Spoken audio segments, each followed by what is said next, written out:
Yes, so hi everyone and a warm welcome to our channel. I hope you're doing well. Studies and preparations are going on. As promised, we are now starting with the revision support for CA final indirect tax और ये पहला video है. So first 2 minutes I will take to discuss certain things कि आप क्या expect कर सकते हैं, किस तरीके से चलना है and certain disclaimers from my side. ठीक है. फर्स्ट ऑफ ऑल मेरा जो फोकस रहेगा वो पूरा कंसेप्ट्स के साथ साथ कुछ Q&A पॉइंटर्स पे रहेगा. सर Q&A पॉइंटर्स क्या होते हैं? There are certain points in certain questions जो रिवीजन फॉर्मेट में बहुत इंपॉर्टेंट हो जाते हैं, जो छूटने के चांसेस रहते हैं. तो मेरे को ये किसी को नहीं दिखाना कि मैंने इतने सवाल कराए. मेरा फोकस उस पर रहेगा कि हो सकता है क्वेश्चन पूरे चैप्टर में there is just one question जहाँ पे बहुत प्यारा सा एक पॉइंट निकल के आ रहा है, मैं उतना आपको हाईलाइट कराते हुए चलूंगा. सर Q&A का वो सुपर 50 इस बार दोगे? यस, सुपर 50 सुपर 75 हम इस बार प्लान करेंगे क्योंकि सितंबर के लिए जैन के लिए मैंने अलग नहीं दिया था. So that will be a proper video जहाँ पे सारा क्वेश्चन डिस्कस होगा, बट यहाँ पे मैं Q&A पॉइंटर्स उठाऊंगा. पॉइंट नंबर 2, मेरा रिवीजन वीडियो शायद सबसे छोटा ना हो. शायद आपको टाइम वाइज अगर आप सिर्फ जज करने जाओगे कि नहीं इनका कितना है इनका कितना है, तो मेरा शायद थोड़ा ज्यादा होगा, बहुत ज्यादा नहीं बट थोड़ा ज्यादा होगा. It is just the way we cover things. तो मैं आपको सिर्फ इतना बोलूंगा कि आप एक सप्लाई का चैप्टर रिवीजन फॉर्मेट में देख लो मेरा. I can give you assurance from my side that आपको उसके बाद कहीं डाउट्स, कहीं पे कोई क्लैरिटी की कमी नहीं रहेगी. यू विल गेट, कोई अगर डाउट्स पुराने भी पेंडिंग रहेंगे तो वो यहाँ पे सारे आपके रिजॉल्व हो जाएंगे. So give me one chance कि आप एक बार वो वीडियो देखो, ये वाला लेक्चर पूरा देखो and then you take a call whether you wish to continue with this और नॉट. थर्ड पॉइंट, ये जो पीडीएफ्स है ये हमारे नए बुक के हैं. The new books are available on the BB publication website. आज या कल मतलब 2 और 3 फेब में डिस्पैचेस स्टार्ट होके ट्रैकिंग आईडीज मिलना स्टार्ट हो जाएंगे. So you can accordingly see if it suits, तो आप वहां से वो बुक अवेल कर सकते हो. मई एंड सितंबर 26 के लिए ये एप्लीकेबल है. अमेंडमेंट्स जो अब थोड़ा सा पीरियड पेंडिंग है क्योंकि सितंबर वालों का, तो उसके कुछ अमेंडमेंट्स छोटे मोटे रहेंगे तो उसका सपोर्ट आपको अलग मिल जाएगा. Do not worry for that part. Fourth thing, मैं यहाँ पे एक व्हाइट बोर्ड मैंने मार्क किया है, यहाँ पे मैं कुछ कुछ चीजें लिखूंगा that you don't need as such. आप अपने नोट्स जो भी अगर कहीं और से पढ़ चुके हो, नहीं चेंज करने का मन, इट्स एब्सोल्युटली फाइन. कुछ लगता है कि सर ये अच्छा समझा रहे हैं तो वीडियो को पॉज करके नोटिंग कर लेना. यहाँ पे एज सच में कोई बहुत मेजर फॉर्मल नोटिंग्स नहीं करने वाला. बस कुछ कुछ जगहों पे मुझे एक कंसेप्ट को आपके सामने बिल्ड करना होता है, तो वो मैं बिल्ड करूंगा, उसका मैं यहाँ पे यूज लूंगा. अदरवाइज हमारा जो वे ऑफ प्रिपरेशन होता है क्लास के अंदर भी और रिविजन के अंदर भी, that is one and only whole and sole हमारा एडीटी कंसाइज की बुक. ठीक है. तो मेरे साइड से I think most of the things are covered. And last appeal, अगर वीडियो एंड के बाद, लेक्चर खत्म होने के बाद, if you genuinely like the content, do comment your feedback. क्योंकि कैसा होता है ना, आपकी फीडबैक से एक नया बच्चा डिसाइड करता है कि इन फैकल्टी के साथ मुझे टाइम इन्वेस्ट करना है या नहीं करना. हम ना ही कोई एड्स चलाते ना कुछ करते, it's purely quality content which I am trying to give. तो आपके फीडबैक से ही मेरी ग्रोथ होगी. It will help me stay motivated. I have taken 3 minutes of your time. अगले वीडियो से इतना टाइम नहीं लेंगे, सीधा स्टार्ट कर देंगे. ठीक है, चलो. So we will be starting with supply. Obviously we will be needing certain introduction concepts. तो सर इस चैप्टर में हम कवर करेंगे section number 7, that is the supply का मीनिंग. उसके बाद we will be talking about 3 schedule, schedule number 1, schedule number 2 and schedule number 3. Schedule 1 is deemed supply without consideration, schedule 2 is goods या services क्या मानना है, and schedule number 3 is the negative list, मतलब वो supply नहीं मानी जाएगी. Then we will be seeing section number 8. उसके बाद हम देखेंगे कुछ non supplies via circular and notification, basically part of non supply. And last में जाके हम सर्कुलर्स एंड क्लैरिफिकेशन सारी एक साथ देख लेंगे. So first we will cover the law, then we will cover the circulars and उसके बाद हम आगे बढ़ेंगे. तो सर डेफिनेशंस के अंदर हमें कुछ चीजें पहले पिक करनी पड़ेंगी, बाकी जैसा जैसा जिस चैप्टर में लगेगा और हम कर लेंगे. So the first part is with respect to what do you mean by goods. Goods and service tax. तो सर गुड्स का क्या मतलब है? देखो, गुड्स मतलब every kind of a movable property. Money securities goods से बाहर, मनी सिक्योरिटीज सर्विसेज से भी बाहर. So goods means every kind of movable property and it will include every actionable claim और ग्रोइंग क्रॉप्स, ग्रास, जो भी land से attach things है. लेकिन वो गुड्स के अंदर तभी आएंगे when they are agreed to be severed, when they are agreed to be severed इधर बिफोर सप्लाई और under a contract of supply. मतलब वो सप्लाई के अंदर या सप्लाई से पहले वो कट होने वाले हैं. समझ में आया? This is the simple meaning of goods. Money and securities goods से बाहर हो जाते हैं. सर एक्शनेबल क्लेम का क्या मतलब है? बिकॉज मैंने एक्शनेबल क्लेम को गुड्स के डेफिनेशन में डाला. In simple terms it is a claim on the basis of which you can take an action. Civil court आपको रिलीफ ग्रांट कर सकता है. इसका जो एग्जांपल हो सकता है that is an insurance claim, that is betting, gambling, lottery. And as you know, क्योंकि ये रिवीजन है, ऑब्वियसली मैं फर्स्ट टाइम नहीं पढ़ा रहा आपको, रिवीजन है इसलिए सुन लो। एक्शनेबल क्लेम सारे के सारे शेड्यूल 3 से बाहर हो जाएंगे एक्सेप्ट स्पेसिफाइड एक्शनेबल क्लेम्स। तो स्पेसिफाइड एक्शनेबल क्लेम्स क्या रहते हैं? High court block, HC block, जो आपका हॉर्स रेसिंग, कसिनो, उसके बाद betting, lottery, online gaming, online money gaming and gambling, वो सब इसके अंदर रह जाता है। सर मनी का क्या मतलब है? Which is basically legal exchange, जो आरबीआई रिकॉग्नाइज्ड इंस्ट्रूमेंट है, you can use it to pay your debts and obligations, but if something is held for a numismatic value तो वो मनी में से बाहर हो जाएगा। न्यूमिस्मेटिक वैल्यू का मतलब होता है इट इज अ कलेक्टिबल। तो कलेक्टिबल कॉइन जो होते हैं जिसको आप कल को बेच सकते हो, वो मनी नहीं है, बल्कि ये अपने आप में गुड्स बन सकता है। ठीक है, ओके। चलो, सिक्योरिटीज का मतलब क्या होता है? It is just as same defined under securities contract regulation act. उसका नीचे एनालिसिस में हम कुछ आइटम्स देख लेंगे, बट बाकी जो आप इक्विटी शेयर, डिबेंचर, डेरिवेटिव सोचते हो, वो सब इसके अंदर सिक्योरिटीज की फॉर्म में आ जाता है। Then services means anything except goods, but again money and securities are also not included. अगर आप सिक्योरिटीज या मनी के रिस्पेक्ट में कोई ट्रांजेक्शन एंटर करते हो for which there is a separate consideration which is charged, the most important condition for which there is a separate consideration which is charged, for example a broker, for example आप कोई form convert करते हो, FD को किसी और उसमें convert करते हो, जिसके लिए कोई आपसे कंसिडरेशन चार्ज कर रहा है, that is a separate activity and that will be considered as a supply of service. ठीक है, चलो बिजनेस का मतलब अभी हम एक जनरल समझ लो, we will be using this in the parameters of supply. Business में सब कुछ आ जाता है जो आप सोच सकते हो। पेपर के लिए एज सच ये बहुत डिटेल में टेस्टेबल नहीं है, इसको हम समझते हैं as a part of concept. Composite mix की अभी जरूरत नहीं है, कंसिडरेशन मैं अभी कवर करा दूंगा, फैमिली अभी जरूरत नहीं है, रेसिपिएंट अभी जरूरत नहीं है। So I think we can start formally with the meaning of the word supply और सप्लाई में क्या क्या आता है। So let's start everyone. एक एटीट्यूड लेके चलना कि कंसेप्चुअली सब चीज समझनी है। ठीक है, चलो sir what is the meaning and scope of supply, section number 7.1a is the main आपका subsection and main clause which talks about the 3 basic parameters of supply. First, आपका जो सप्लाई होता है वो गुड्स या सर्विसेज का होता है। Parameter number 2, this happens in the course और furtherance of business, and parameter number 3, ये कंसिडरेशन के लिए होना चाहिए। अब जो गुड्स एंड सर्विसेज का हो रहा है वो क्या हो रहा है? There are various forms of supply such as lease हो गया, सेल हो गया, ट्रांसफर हो गया, बार्टर हो गया।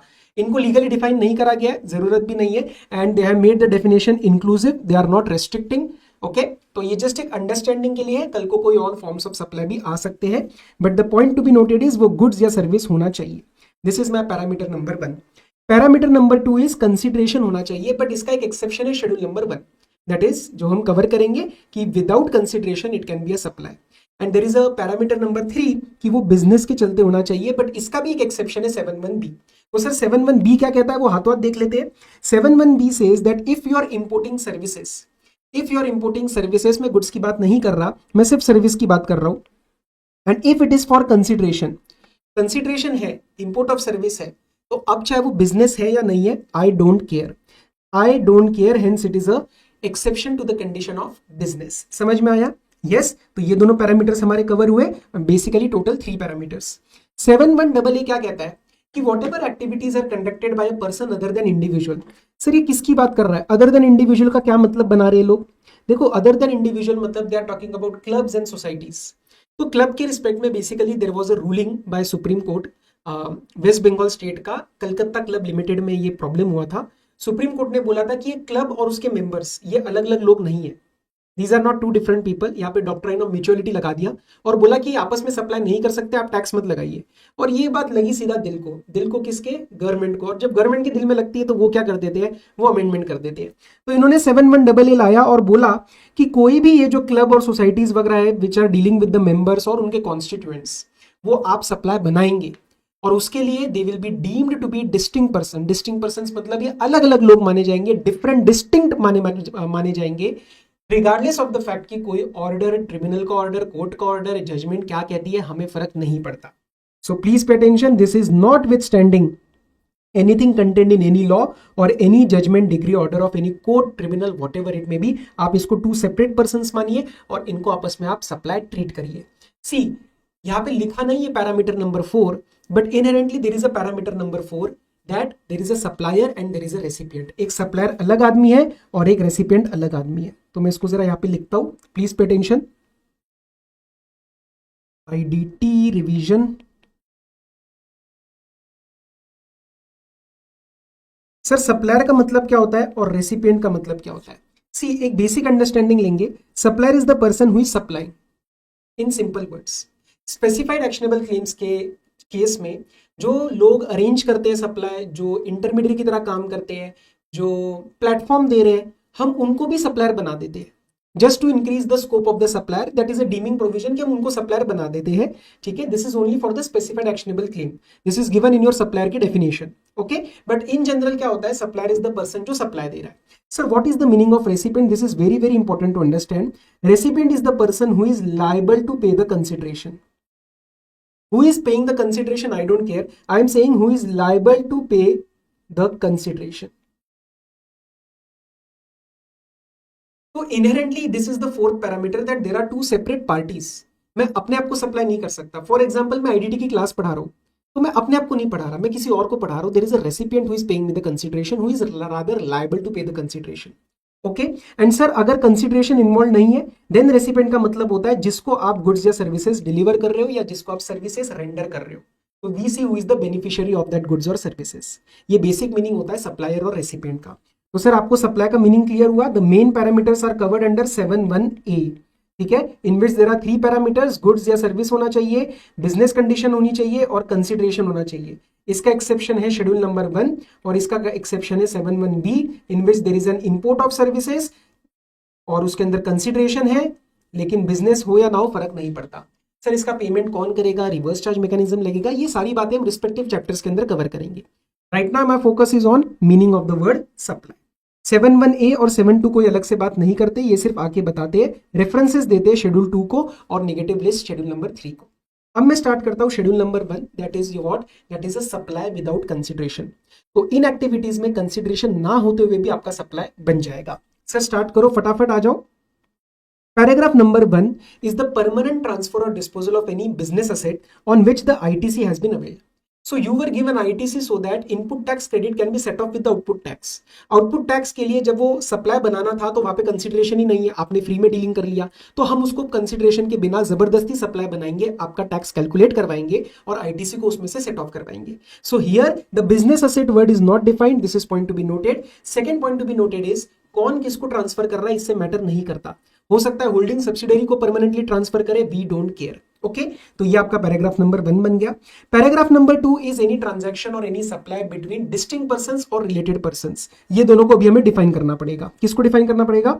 रिलेटेड पर्संस और डिस्टिंक्ट पर्संस. बट ये ध्यान रखना that this is happening in the course और फर्दरेंस ऑफ बिजनेस. ये बिजनेस के चलते हो रहा है, so here the business condition has to be complied. अब एक बार हम फटाफट से रिलेटेड पर्सन और डिस्टिंक्ट पर्सन देखेंगे. सर रिलेटेड पर्सन आपको रट्टा मारने की जरूरत नहीं है, इसको एक बार अच्छे से रीड करना है. एक दो पॉइंटर्स इंपॉर्टेंट है that I will tell you very very quickly. Related person की डेफिनेशन कहां से आ रही है? सेक्शन नंबर 15 से आ रही है, that is your chapter number 6. और चैप्टर नंबर 6 है आपका वैल्यूएशन का. अब सुनना, रिलेटेड पर्सन में कौन कौन आ सकता है? एक दूसरे कंपनी के डायरेक्टर्स एंड ऑफिसर्स आ सकते हैं, लीगली रिकॉग्नाइज्ड पार्टनर्स आ सकते हैं. When I say partners, it does not necessarily mean एक पार्टनरशिप फर्म के पार्टनर, जीवी के पार्टनर्स भी हो सकते हैं. Employer employees point to be noted, ये आपको ध्यान रखना है, एम्प्लॉयर एंड एम्प्लॉय रिलेटेड है. नेक्स्ट आपको ध्यान रखना है एनी पर्सन डायरेक्टली और इनडायरेक्टली ओनिंग, कंट्रोलिंग और holding minimum 25% in two companies. कौन सा 25%? Voting stock. तो अगर A is holding 26% in B and 30% इन सी, तो बी और सी आपस में क्या बन जाएंगे? ये रिलेटेड बन जाएंगे. इसके अंदर में ए और बी और ए और सी की बात नहीं कर रहा. तो if the question states that A is holding 26% in B, बस इतना, तो क्या अभी मैं ए और बी को रिलेटेड बना दूं? Answer is no. 25% वाली बात कब लगती है? जब वो दोनों के अंदर होल्ड कर रहा है 26 एंड 30, मतलब minimum 25%. Next, one of them directly और indirectly controls the other, two of them control the third person और one person controls two of them. अब सर इन सब शब्दों में मैंने कंट्रोल वर्ड यूज किया है. What is this control? This is not defined. ये आपको क्वेश्चन के फैक्ट से देखना पड़ेगा. Maybe it is a deciding role in the corporate policy. और जनरल कॉर्पोरेट, जो हम जनरल वोटिंग वगैरह देखते हैं, वहां पे कंट्रोल किससे आता है? The control comes via 51%. The general word control comes via 51% holding. तो अगर आपको सिंपल बोला है ए इज होल्डिंग 52% ऑफ बी, तो ये आपस में क्या बन जाएंगे? ये आपस में बन जाएंगे रिलेटेड. लेकिन अगर A is holding 26% of B, तो आपको वो 25 से कंफ्यूज नहीं होना है. 25 वाली बात तब लगती है जब A is holding in both of them. So please do not get confused. Next, they are members of the same family. Sir family का मतलब क्या होता है? प्लीज ध्यान से सुनना. फैमिली का मतलब होता है spouse and children, they are always a part of family, regardless कि वो आप पे डिपेंडेंट है या नहीं है, जितना मर्जी पैसे कमा ले। लेकिन जो parents, grand parents and brother sister, ये मेरे साथ याद रखना, पेरेंट्स, ग्रैंड पेरेंट्स और ब्रदर सिस्टर, ये फैमिली का पार्ट तभी मानेंगे व्हेन दे आर होली और मेनली डिपेंडेंट ऑन मी, जब वो होली और मेनली डिपेंडेंट ऑन मी है। क्वेश्चन में दिया जाएगा ब्रदर की फैक्ट्री है, सिस्टर आपकी कंसल्टेंट है, आपके पेरेंट्स ये है वो है, कुछ उनके बारे में बताया जा रहा है, उनके बिजनेस के बारे में बताया जा रहा है, इसका मतलब वो आप पे डिपेंडेंट नहीं है। लेकिन स्पाउस और चिल्ड्रन हमेशा आप पे डिपेंडेंट है। Second point to be noted, मेरे स्पाउस के पेरेंट्स, ससुर जी, हाँ तो ससुर जी को पापा जी बोल लो, लेकिन जीएसटी के अंदर फैमिली का पार्ट नहीं है। This was tested in the last attempt सितंबर वाले में। Okay, next sole agent. अगर आप मेरे सोल एजेंट हो, सोल डिस्ट्रीब्यूटर हो, तो आप मेरे क्या बन जाएंगे, रिलेटेड पर्सन। अब इसी के चलते एक और हम डेफिनेशन देख लेते हैं, that is the meaning of distinct person. मैं किसकी बात कर रहा हूं, अब डिस्टिंक्ट पर्सन की बात कर रहा हूं।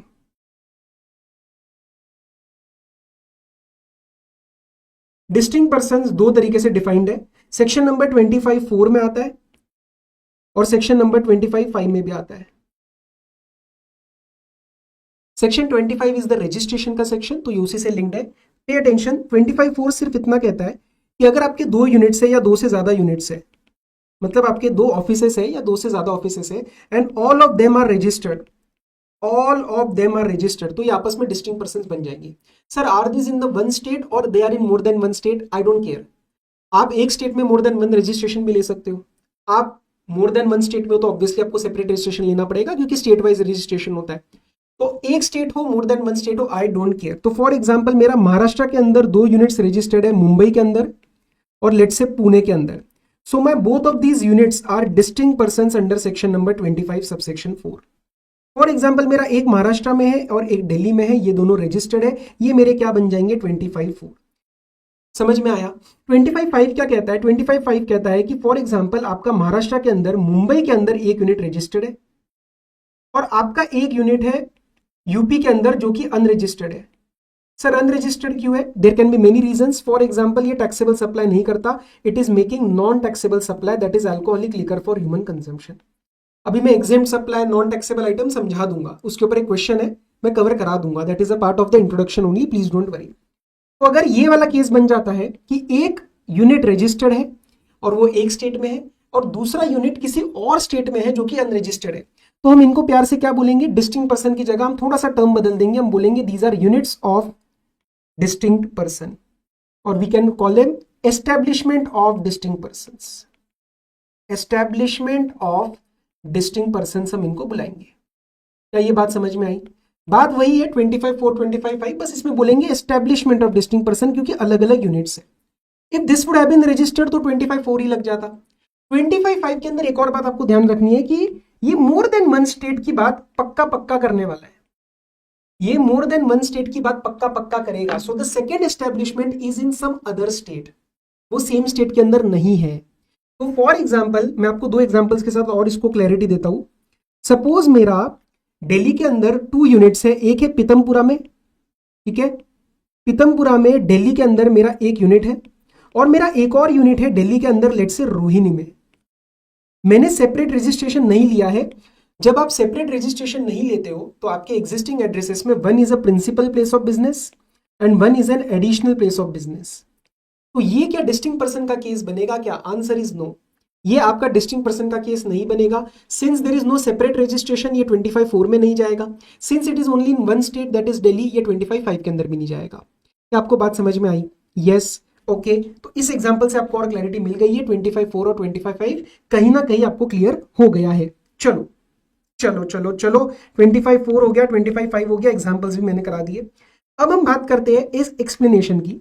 ये एक्सप्लेनेशन क्या कहता है? Explanation rather I should say exception.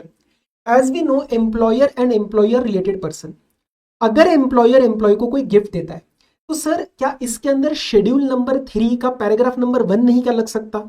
Schedule 3 का पैराग्राफ नंबर 1 कहता है कि whatever employee is working for employer in the course of his employment, वो सप्लाई के बाहर हो जाते हैं, तो उसके बदले में जो सैलरी एंड परक्विजिट्स होते हैं वो भी सप्लाई से बाहर हो जाते हैं।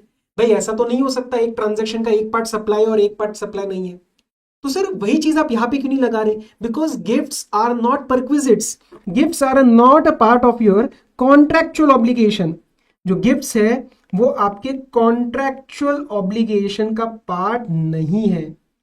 तो इसीलिए ये आपके शेड्यूल नंबर 3, ये आपके शेड्यूल नंबर 3 के पैराग्राफ नंबर 1 में नहीं जाते। तो ये ओवर एंड अबाउ आपको कंसीडर करने पड़ेंगे। Now since the employer and employee are related to each other, क्योंकि ये आपस में रिलेटेड हो जाती है, तो ये पैराग्राफ नंबर 2 को ट्रिगर कर जाता है और ये विदाउट कंसिडरेशन सप्लाई बन जाता है।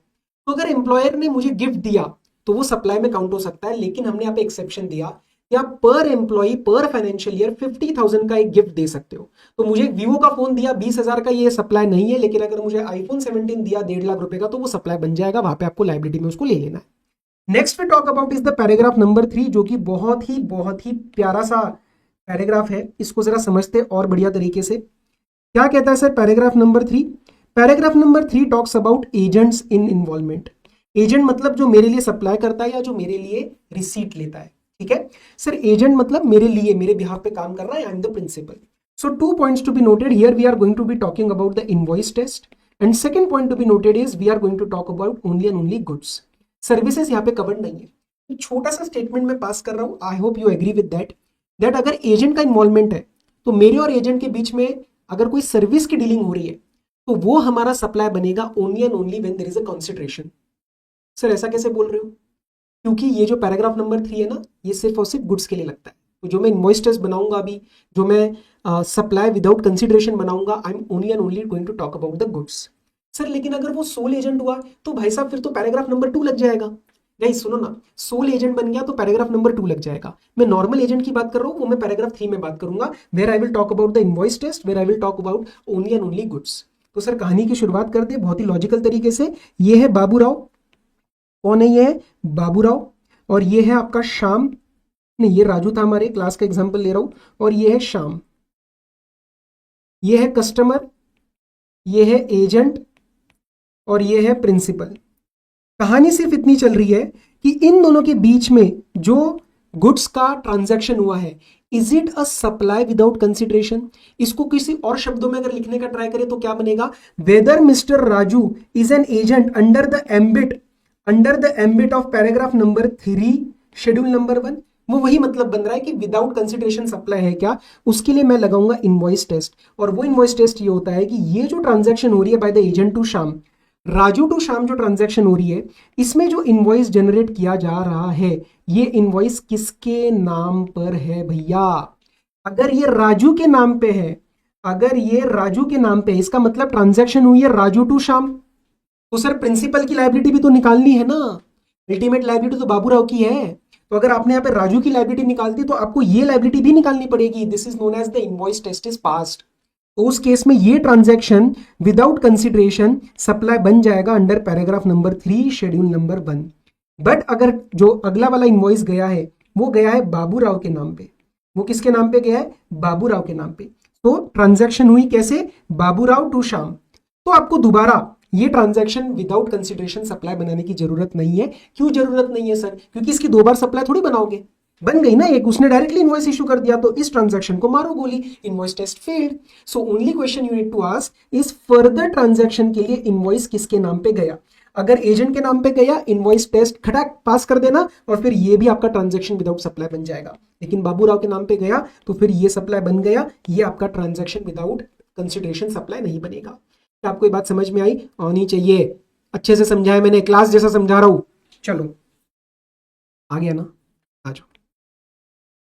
तो सर ये मैंने फटाफट से आपको क्या कराया, फटाफट क्या सब कुछ सही से हो गया हमारा, ये हमारा इनवॉइस टेस्ट कवर हो गया। अभी मैं इसी के साथ इनवॉइस टेस्ट में डीसीए का कंसेप्ट भी इन्वॉल्व करना चाहता हूँ, ठीक है। So this is my invoice test which is passed. अब मैं इसके अंदर डीसीए का इन्वॉल्वमेंट लेके आना चाहता हूँ। सर ये डीसीए क्या होता है? DCA is nothing but a del credere agent. Sir ये तो फुल फॉर्म हो गई, सुनो।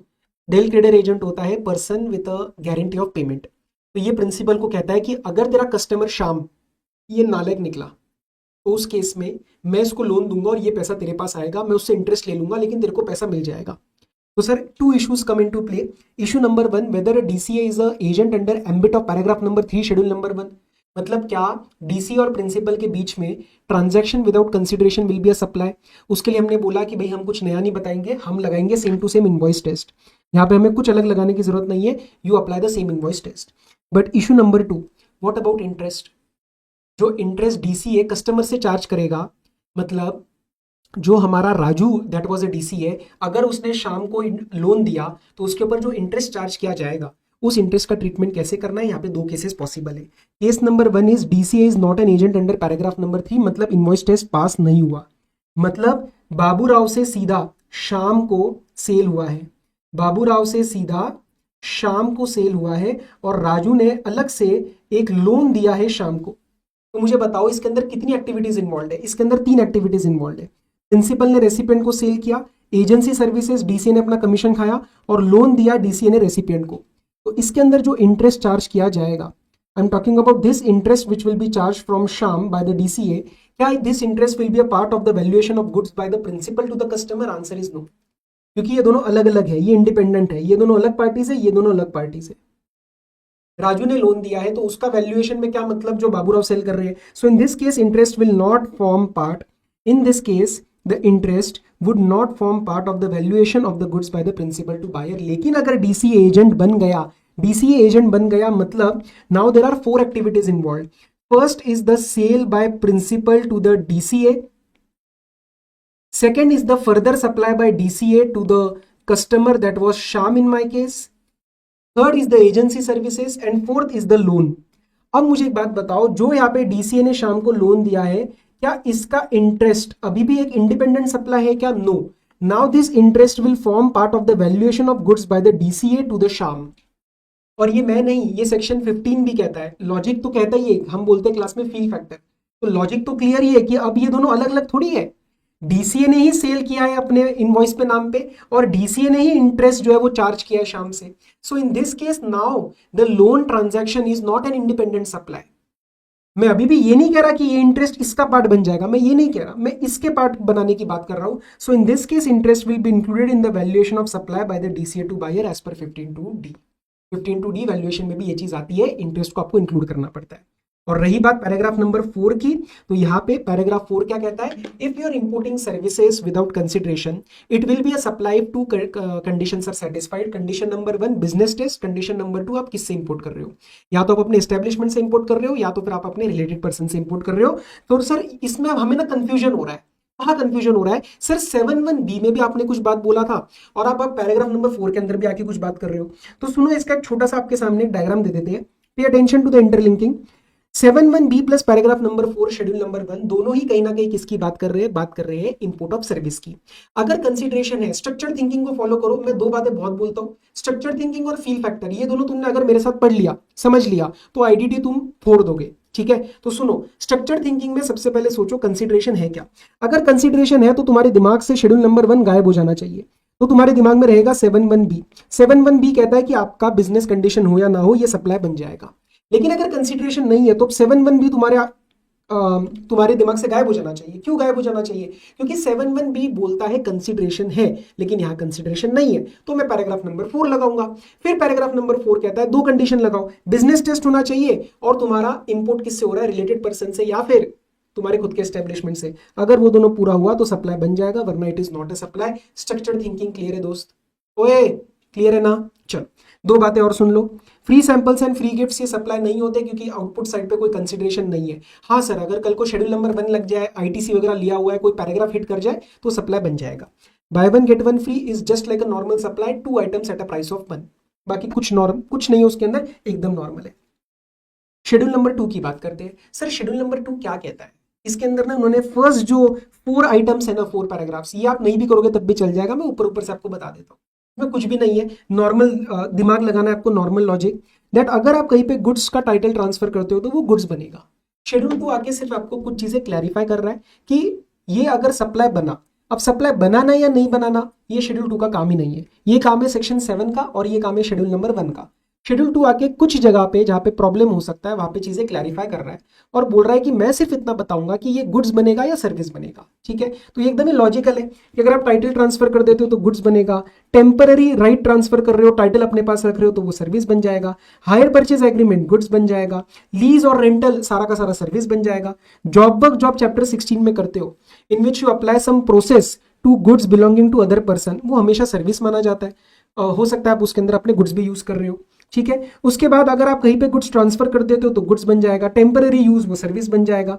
एंड अगर आप अपना धंधा बंद कर देते हो, अब धंधा बंद करने पे कैंसलेशन होता है, रजिस्ट्रेशन कैंसलेशन के ऊपर माना जाता है कि आपके गुड्स जो है वो सेल कर दिए गए, ये सब सेक्शन 29 में आता है। लेकिन ये आके क्या बोल रहा है कि मानना क्या है, सप्लाई क्यों माना वो सेक्शन 29 और आईटीसी रिवर्सल वो सब आप देख लेना, लेकिन आपको गुड्स मानना है या सर्विस मानना है, गुड्स मानना है। मान लिया जाएगा आपने धंधा बंद करके गुड्स को सेल कर दिया, अब यहाँ पे इसकी एक्सेप्शन आती है, ये बच्चों को बहुत कंफ्यूज करती है। ये एक्सेप्शन इसकी नहीं है कि गुड्स नहीं मानना है, ये एक्सेप्शन इसकी है कि सप्लाई नहीं बनेगा।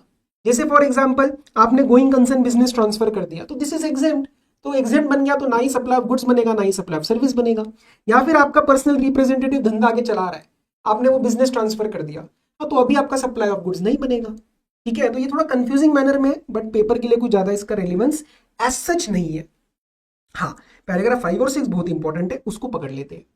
प्रॉपर्टी रेंट पे चढ़ाया, it is a service. Construction के अंदर आपको दो चीजें देखनी है, कंस्ट्रक्शन के अंदर आपको क्या देखना है, please pay attention. Under construction खरीद रहे हो या फिर कंप्लीटेड प्रॉपर्टी खरीद रहे हो, अंडर कंस्ट्रक्शन खरीद रहे हो या फिर एक कंप्लीटेड प्रॉपर्टी आप खरीद रहे हो। अब सर कंप्लीटेड का मतलब क्या होता है, देखो एक सिंपल कंडीशन बता रहा हूं, अगर आपका 100% कंसिडरेशन, अगर आपका 100% कंसिडरेशन, कोई बयाना कोई एडवांस कुछ नहीं देना है, if you pay 100% consideration after the earlier of two dates, the earlier of two dates, date number 1 being the completion certificate of the property. ठीक है, कंप्लीशन सर्टिफिकेट होता है, इंजीनियर होता है गवर्नमेंट का, वो देता है।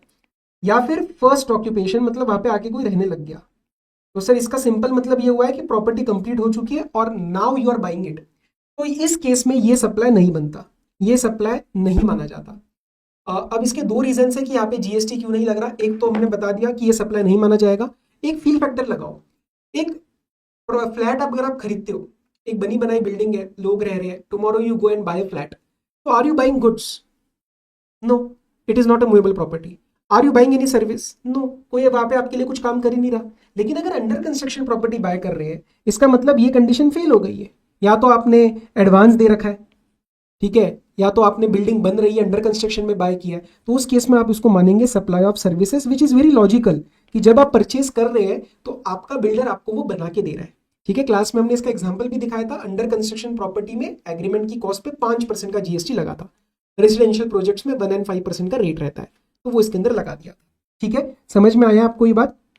So this is done. उसके बाद जो भी आईपीआर रिलेटेड राइट्स होती है उसके, that is always considered as a supply of service.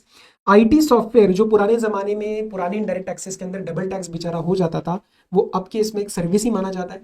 तो if you are developing any software, upgrading, maintaining, आप कोई भी सॉफ्टवेयर का काम कर रहे हो उसके अंदर, not maintaining, maintenance can go under normal service also, उसको क्लैरिफाई करने की जरूरत नहीं है, बट यहाँ पे क्लैरिफाई कर रहे हैं कि डेवलप किया, बनाया, डिजाइन किया, तो वो क्या बन जाएगा, एक सप्लाई ऑफ सर्विस बन जाएगा। इसकी बात मैं अभी नीचे करूंगा। देन ये तो ठीक है, आपने गुड्स ट्रांसफर करे कुछ पर्पस के लिए। And works contract and restaurant services except alcoholic liquor for human consumption. क्यों सर? क्योंकि this is a non taxable item. ठीक है, अभी मैं सब समझाऊंगा आपको, एग्जेम्प्ट और non taxable, just pay attention. कि वर्क्स कॉन्ट्रैक्ट और रेस्टोरेंट सर्विस दोनों के अंदर गुड्स भी इन्वॉल्व होते हैं, सर्विसेज भी इन्वॉल्व होते हैं, तो इसको आपको सर्विस मानना है, इसको आपको गुड्स नहीं मानना। वर्क्स कॉन्ट्रैक्ट का मतलब डिफाइंड है सेक्शन नंबर 2 क्लॉज 119 में। ये रेफरेंस दे रहा हूं आपको रीड करने के लिए, ढूंढने के लिए, लर्न नहीं करोगे चलेगा। वर्क्स कॉन्ट्रैक्ट में इनहेरेंटली क्या होता है, गुड्स प्लस सर्विसेज की डीलिंग हो रही है, and it is linked to immovable property. इसके लिए कंडीशन ध्यान रखना, it is linked to immovable property.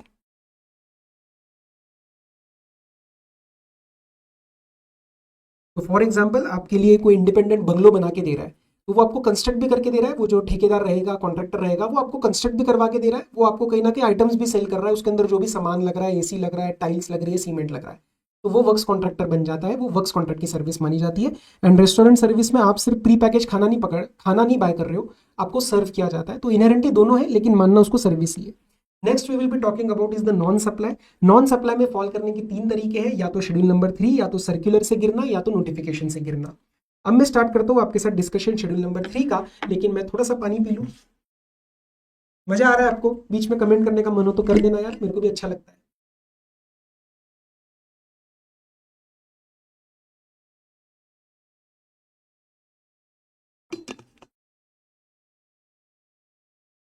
Pay attention. और हाँ ये सब अमेंडेड है, टेंशन मत लो। Activities which shall be treated neither supply of goods nor supply of services. अब ये क्या क्या बोल रहा है ध्यान से सुनना। ये कह रहा है कि ये निगेटिव लिस्ट है, निगेटिव लिस्ट में आते ही वो सप्लाई के टैक्सेबल इवेंट से क्या हो जाएगा, बाहर हो जाएगा। It is outside the scope of supply. Let start. First is the employee to employer services in the course और in relation to the employment. In the course और in relation to the employment, इसके ऊपर एक pointer देना चाहता हूं आपको, बहुत important, please pay attention to the important pointer. Dilasa limited recruited miss Chhaya as a senior relationship manager. At the time of joining as a senior relationship manager, company paid 3 lakh for not joining Milan Limited, a competitor of Dilasa Limited. Is this a supply?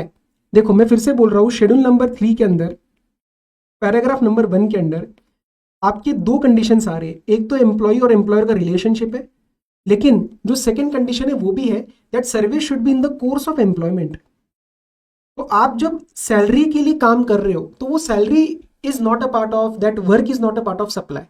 लेकिन ये जो non joining वाला amount आप charge कर रहे हो, this is not in the relation of employment. काम करने के बदले मुझे सैलरी मिल रहा है, उसके बजाय apart from that over and about मुझे 3 लाख रुपए दिए जा रहे हैं कि आप कल को हमें छोड़ के मत जाना। सो this is not in the course और रिलेशन ऑफ एम्प्लॉयमेंट। तो ये सप्लाई बन जाएगा और ये बनेगा आपका supply of service. Paragraph 5E में अभी नीचे दिखाऊंगा आपको फिर से, but you know that agreeing to not do something is a supply of service. तो यहाँ पे जो मिस छाया है, she is giving a supply and ये नेगेटिव लिस्ट से बाहर नहीं जाएगा।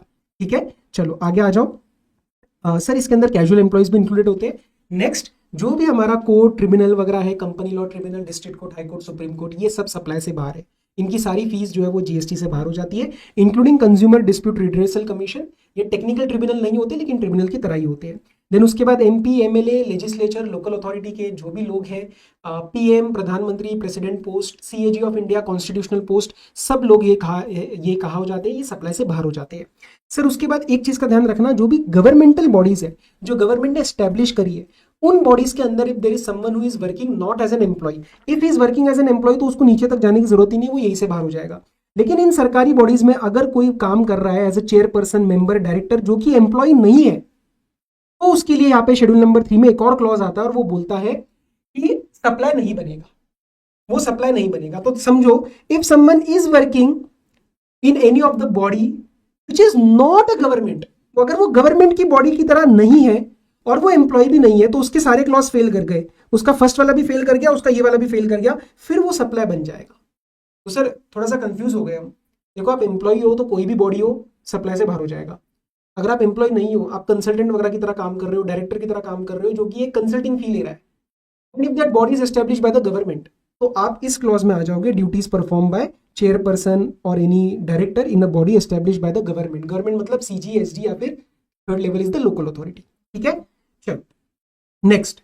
हाँ, तो वो गवर्नमेंट बॉडी में बाहर हो जाएगा सप्लाई से। Death related, funeral, burial, crematorium, what ever the rituals में भी, and mortuary including the transportation of deceased. ठीक है, तो ये सप्लाई से बाहर हो जाएगा। कई बच्चे पेपर में इसको हेल्थ केयर में डालते हैं, वो मत करना, ये सप्लाई से बाहर हो जाएगा। Transportation of deceased. Land building का सेल, बिल्डिंग वाला subject to paragraph 5E, paragraph 5E नहीं, पैराग्राफ 5 आप सिर्फ बोलना, क्लॉजेस को इग्नोर करो।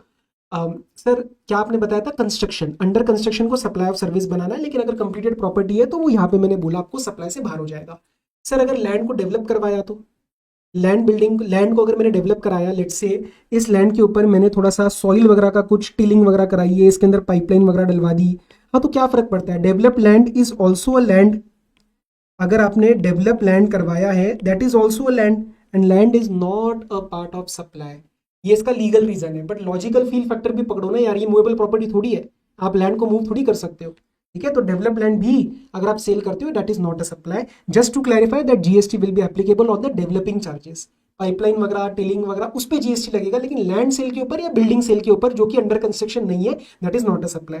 This I have already told. High court blocks को छोड़ के जितने भी एक्शनेबल क्लेम्स रहेंगे, for example insurance claim, that will be outside the scope of supply. Next is the supply that is a merchant trade. मतलब मैंने US से goods by किए और मैंने रशिया में सेल किए, goods did not enter into India, तो ये बन जाएगा non supply. Inbound sales, sir inbound sales का एक बार फटाफट से एक रेफरेंस देख लो मेरे साथ साथ। इनबाउंड सेल्स क्या होता है, लेट्स से मैंने यूएस से सामान मंगवाया, ठीक है, मैंने इंपोर्ट करवाया, ये मुंबई पोर्ट था, और मैंने जो है गुड्स को अभी डाल दिया है वेयर हाउस के अंदर। मैंने गुड्स को कहाँ डाल दिया जी, मैंने वेयर हाउस के अंदर डाल दिया है। अब मैं वेयर हाउस से गुड्स को जो है वो बाद में जाके क्लियर कराऊंगा, लेकिन अभी जब ये गुड्स वेयर हाउस में थे तो मुझे, जब मैं वेयर हाउसिंग करता हूँ तो you must be remembering customs के अंदर आपको एक बॉन्ड साइन करना पड़ता है, आपको एक बॉन्ड साइन करना पड़ता है, तो इसको बोलते हैं into bond bill of entry.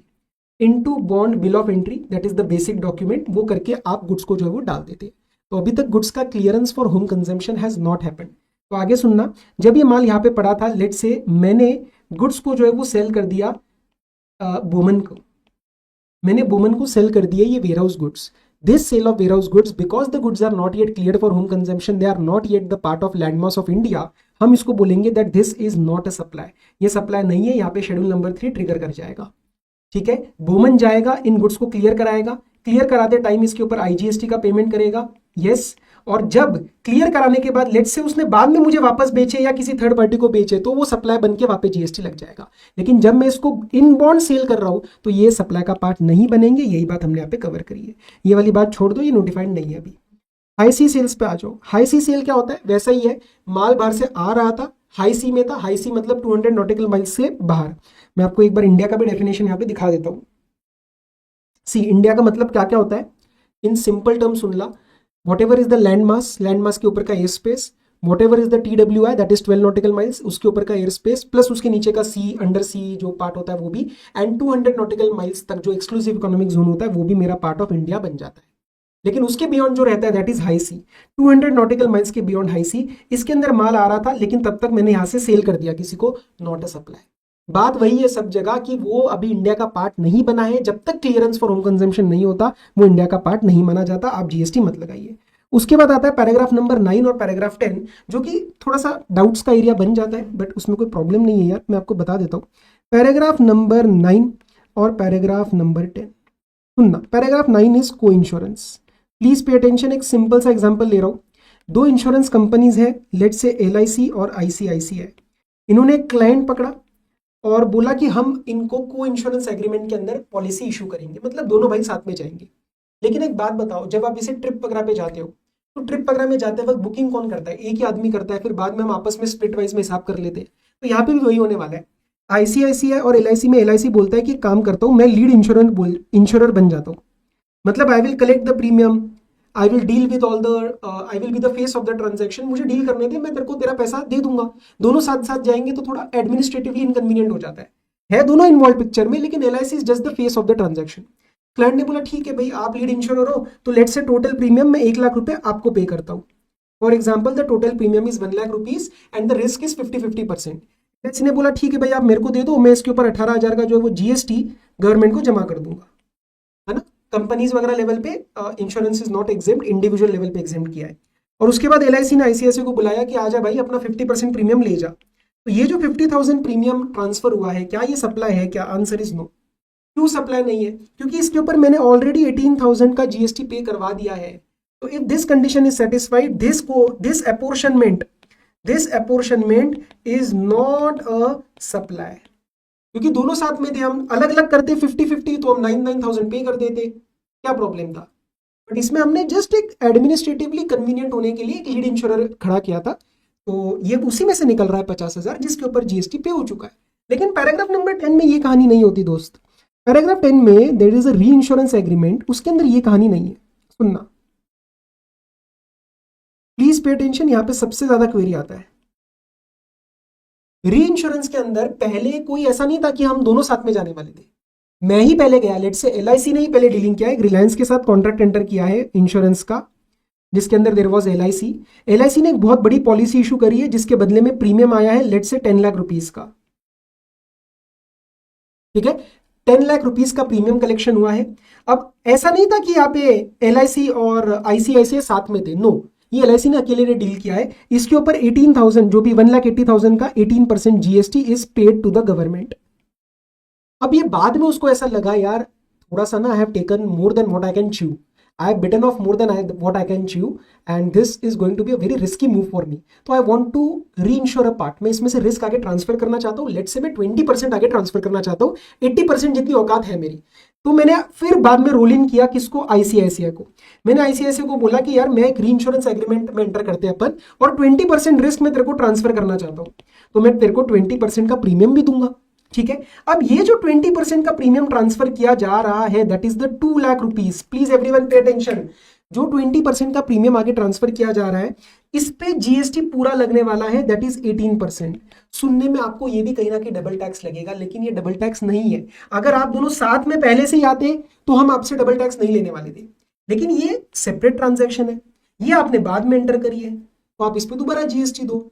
ऐसे तो देखा जाए तो रियल लाइफ में सब कुछ ही डबल टैक्स है, एक के बाद एक सप्लाई ट्रांजैक्शन एंटर होती जाती है, तो यहाँ पे तो आपको कोई रिलीफ नहीं है। 2 लाख के ऊपर 18% का जीएसटी आपको पे करना ही करना है। आप 36,000 ICICI will pay, ICICI is the supplier here, वो एक इनवॉइस चार्ज करेगा टू द एलआईसी और एलआईसी उसके ऊपर 18% का जीएसटी पे करके आईटीसी ले लेगा। बात ये आती है, प्लीज प्लीज ध्यान से सुनना, बात ये आती है कि एलआईसी अब कुछ कहने जा रहा है। एलआईसी कह रहा है सर मैंने जो 10 लाख रुपीज अर्न किया है ना उसके लिए मुझे बहुत पापड़ बेलने पड़े हैं, तो ये जो 10 लाख रुपीज का प्रीमियम अर्न करने के लिए मेरा खर्चा भी तो हुआ है, there has been a lot of expense. कितना खर्चा हुआ है? वो कह रहा है सर मेरा ना इसके अंदर 50,000 रुपीज का खर्चा हुआ है, सीडिंग एक्सपेंसेस, सॉलिसिटेशन फी, एडमिनिस्ट्रेटिव एक्सपेंसेस, स्टेशनरी एक्सपेंस, अरे यार कुछ भी हो खर्चा किया ना तूने। तो अब ये एलआईसी इस आईसीआईसीआई को बोल रहा है कि सुन आईसीआईसीआई यार तू आके मेरा 20% ऑफ रेवेन्यू लेके जा रहा है, बट खर्चे का भी तो 20% ले लेना, तू खर्चे का भी 20% ले ले, तो 50,000 का 20% दैट इज द 10,000 रुपीज, वो आप भी तो एब्जॉर्ब करो। आप तो सिर्फ रेवेन्यू लेके जा रहे हो, खर्चा मैंने पूरा रख लिया है, ऐसे मत करो, आप 20% खर्चा भी लेके जाओ। तो उन्होंने बोला ठीक है भाई इतना रोना धोना क्यों कर रहा है, इसी 2 लाख में से तू 20% of expense that is 10,000 minus कर दे, तो मुझे नेट 1,90,000 ही पे कर। अब मार्केट में बात ये उठी, please pay attention, last part है कि ये जो 10,000 है, मैं इस 10,000 की बात कर रहा हूं, ये जो 10,000 है क्या ये एक सप्लाई ऑफ सर्विस है जिसके अंदर सप्लायर एलआईसी माना जाएगा, रेसिपिएंट आईसीआईसीआई माना जाएगा और इसके अंदर consideration is 10,000। Sir supplier LIC कैसे हुआ? अरे एलआईसी का आउटफ्लो कम हो रहा है, इसका मतलब इट इज एन इनकम, तो सप्लायर इज एलआईसी। मार्केट में ये बात उठी, all the parameters of supplier fulfil, but यहां पे आता है पैराग्राफ नंबर 10 और बोलता है कि ये 10,000 जो है ये आपका सप्लाई नहीं मानना, प्रोवाइडेड आप 2 लाख के ऊपर आईसीआईसीआई जीएसटी पे कर रही है। तो नेट पेमेंट कितना होने वाला है कल को? 2 लाख प्लस 18% माइनस 10,000। ये अगर तुम्हें समझ में आ गया, तुम्हें नहीं आया ना इसको एक बार रिवाइंड करके देख लो। हाँ अगर तुमने कोर्स ही नहीं किया है, तुमने सेल्फ स्टडी किया है, तुमने पैराग्राफ 10 रीड ही नहीं किया है, उसके बाद इस वीडियो में सीधा आके बैठ गए हो तो तुम्हें पक्की बात समझ में नहीं आने वाला। लेकिन अगर तुमने एक बार क्लास में पढ़ा या फिर खुद से अच्छे से रीड करा है, थोड़ा सा दिमाग लगाने का ट्राई किया है, फिर ये वाला पार्ट मेरा रीड किया है, तो आपको ये गारंटीड समझ में आ जाएगा। इसी के ऊपर 2 सवाल भी है, वो सवाल आपके यहाँ पे दिए गए हैं, हम क्लियर कट आपको समझ आएगा। री इंश्योरेंस वाले में देखो 500 करोड़ का एक इंश्योरेंस था, एबीसी ने उसको पूरा रिस्क अंडरराइट किया और 50 लाख का प्रीमियम चार्ज किया, लेकिन 20 लाख का री इंश्योरेंस करवा लिया। बट उस 20 लाख का री इंश्योरेंस पे करने के टाइम पे, प्लीज पे अटेंशन, वो 20 लाख का री इंश्योरेंस पे करने के टाइम पे उन्होंने जो है सीडिंग कमीशन, जो वो डिडक्शन था ना मेरे केस में 20%, it is known as a ceding commission और अ री इंश्योरेंस कमीशन, वो डिडक्ट कर दिया। तो डिडक्ट करने के ऊपर क्या ये 1 लाख आपको सप्लाई बनाना है? Answer is no. तो टोटल जीएसटी कितना इन्वॉल्व होगा? टोटल जीएसटी होगा इस 10 लाख के ऊपर 18% और इस 2 लाख के ऊपर 18%, और जो बचा हुआ 10,000 है this is not a supply, paragraph number 10। अब तुम एक बार इसको रीड करो, मैं तुम्हें गारंटी के साथ बोल सकता हूं यार इतना कि तुम गलत जा नहीं सकते। मैं एक बार रीड करा देता हूं, पैराग्राफ 10, 9 में प्रॉब्लम नहीं आएगा। Service by insurer to reinsurer, original insurer to reinsurer, जिसके लिए उसने आउटफ्लो अपना कम किया था 10,000 से, for which the ceding commission और reinsurance commission, in my example it was 10,000, is deducted from reinsurance premium of 2 lakh paid by insurer to reinsurer, but subject to the condition that GST should be paid by reinsurer, that is the LIC, on the gross insurance premium, gross reinsurance premium that is 2 lakh, तो उस पे आप GST पे करो which is inclusive of that ceding commission। तो आप 2 लाख पे करना, आप 190 में मत पे करना। अगर आप 190 पे करोगे तो फिर 10,000 पे भी GST लग जाएगा। तो टोटल गवर्नमेंट को 2 लाख के ऊपर यहाँ पे GST चाहिए। करके देखो एक बार रिवाइज, गारंटेड समझ में आएगा तुम्हें, ठीक है। चलो और 2 नॉन सप्लाईज देख लेते। नोटिफिकेशन के थ्रू एक नॉन सप्लाईज को नोटिफाई करा गया। 2 items are covered. Item number 1, any activity, any services with respect to any activity which is entrusted to a panchayat और municipality under the respective articles of the constitution. Panchayat के लिए article 243G और municipality के लिए 243W। ये सब क्या है, ये लोकल गवर्नेंस फंक्शंस है, local cleanliness, street light maintenance, park वगैरह मेंटेन करना, ये सब कॉन्स्टिट्यूशनल आर्टिकल्स के अंदर बताया गया है। आपको बहुत रट्टा मारने की जरूरत नहीं पड़ेगी कि वो सारे एक्टिविटीज क्या होती है, तो वो जनरल समझ में आ जाएगा। लोकल गवर्नेंस के नाम पे ध्यान रखना। पंचायत, पंचायत जी बोलते हैं ना, पंचायत जी, हाँ तो पंचायत जी याद रखना और एम का W 243W याद रखना, ठीक है, एम का उल्टा W। तो एनी ऑफ द सर्विस जो इन एक्टिविटीज से लिंक्ड है, तो मोटा मोटी इसके अंदर ये बोल रहे हैं कि जो पंचायत म्यूनिसिपैलिटी काम करेगा बदले में पैसा चार्ज करेगा, वो GST से बाहर हो जाएगा, वो सप्लाई नहीं बनेगा। And second, grant of alcoholic liquor license by state government. तो अगर आप अल्कोहलिक लिकर की बात करते हो, that is a non taxable item, उसका लाइसेंस जो मिलता है स्टेट गवर्नमेंट इसको मॉनिटर करता है, वो भी GST से बाहर, वो सप्लाई से बाहर कर दिया। Next time talking about is a circular के थ्रू एक नॉन सप्लाई आया। तो one was schedule number 3, one was a notification, and now we are talking about the circular. So pay attention, circular में क्या इन्होंने नॉन सप्लाई बताया है, interstate movement हो रहा है दो डिस्टिंक्ट पर्संस के बीच में। तो ए लिमिटेड का एक यूनिट है स्टेट ए में और ए लिमिटेड का एक यूनिट है स्टेट नंबर बी के अंदर।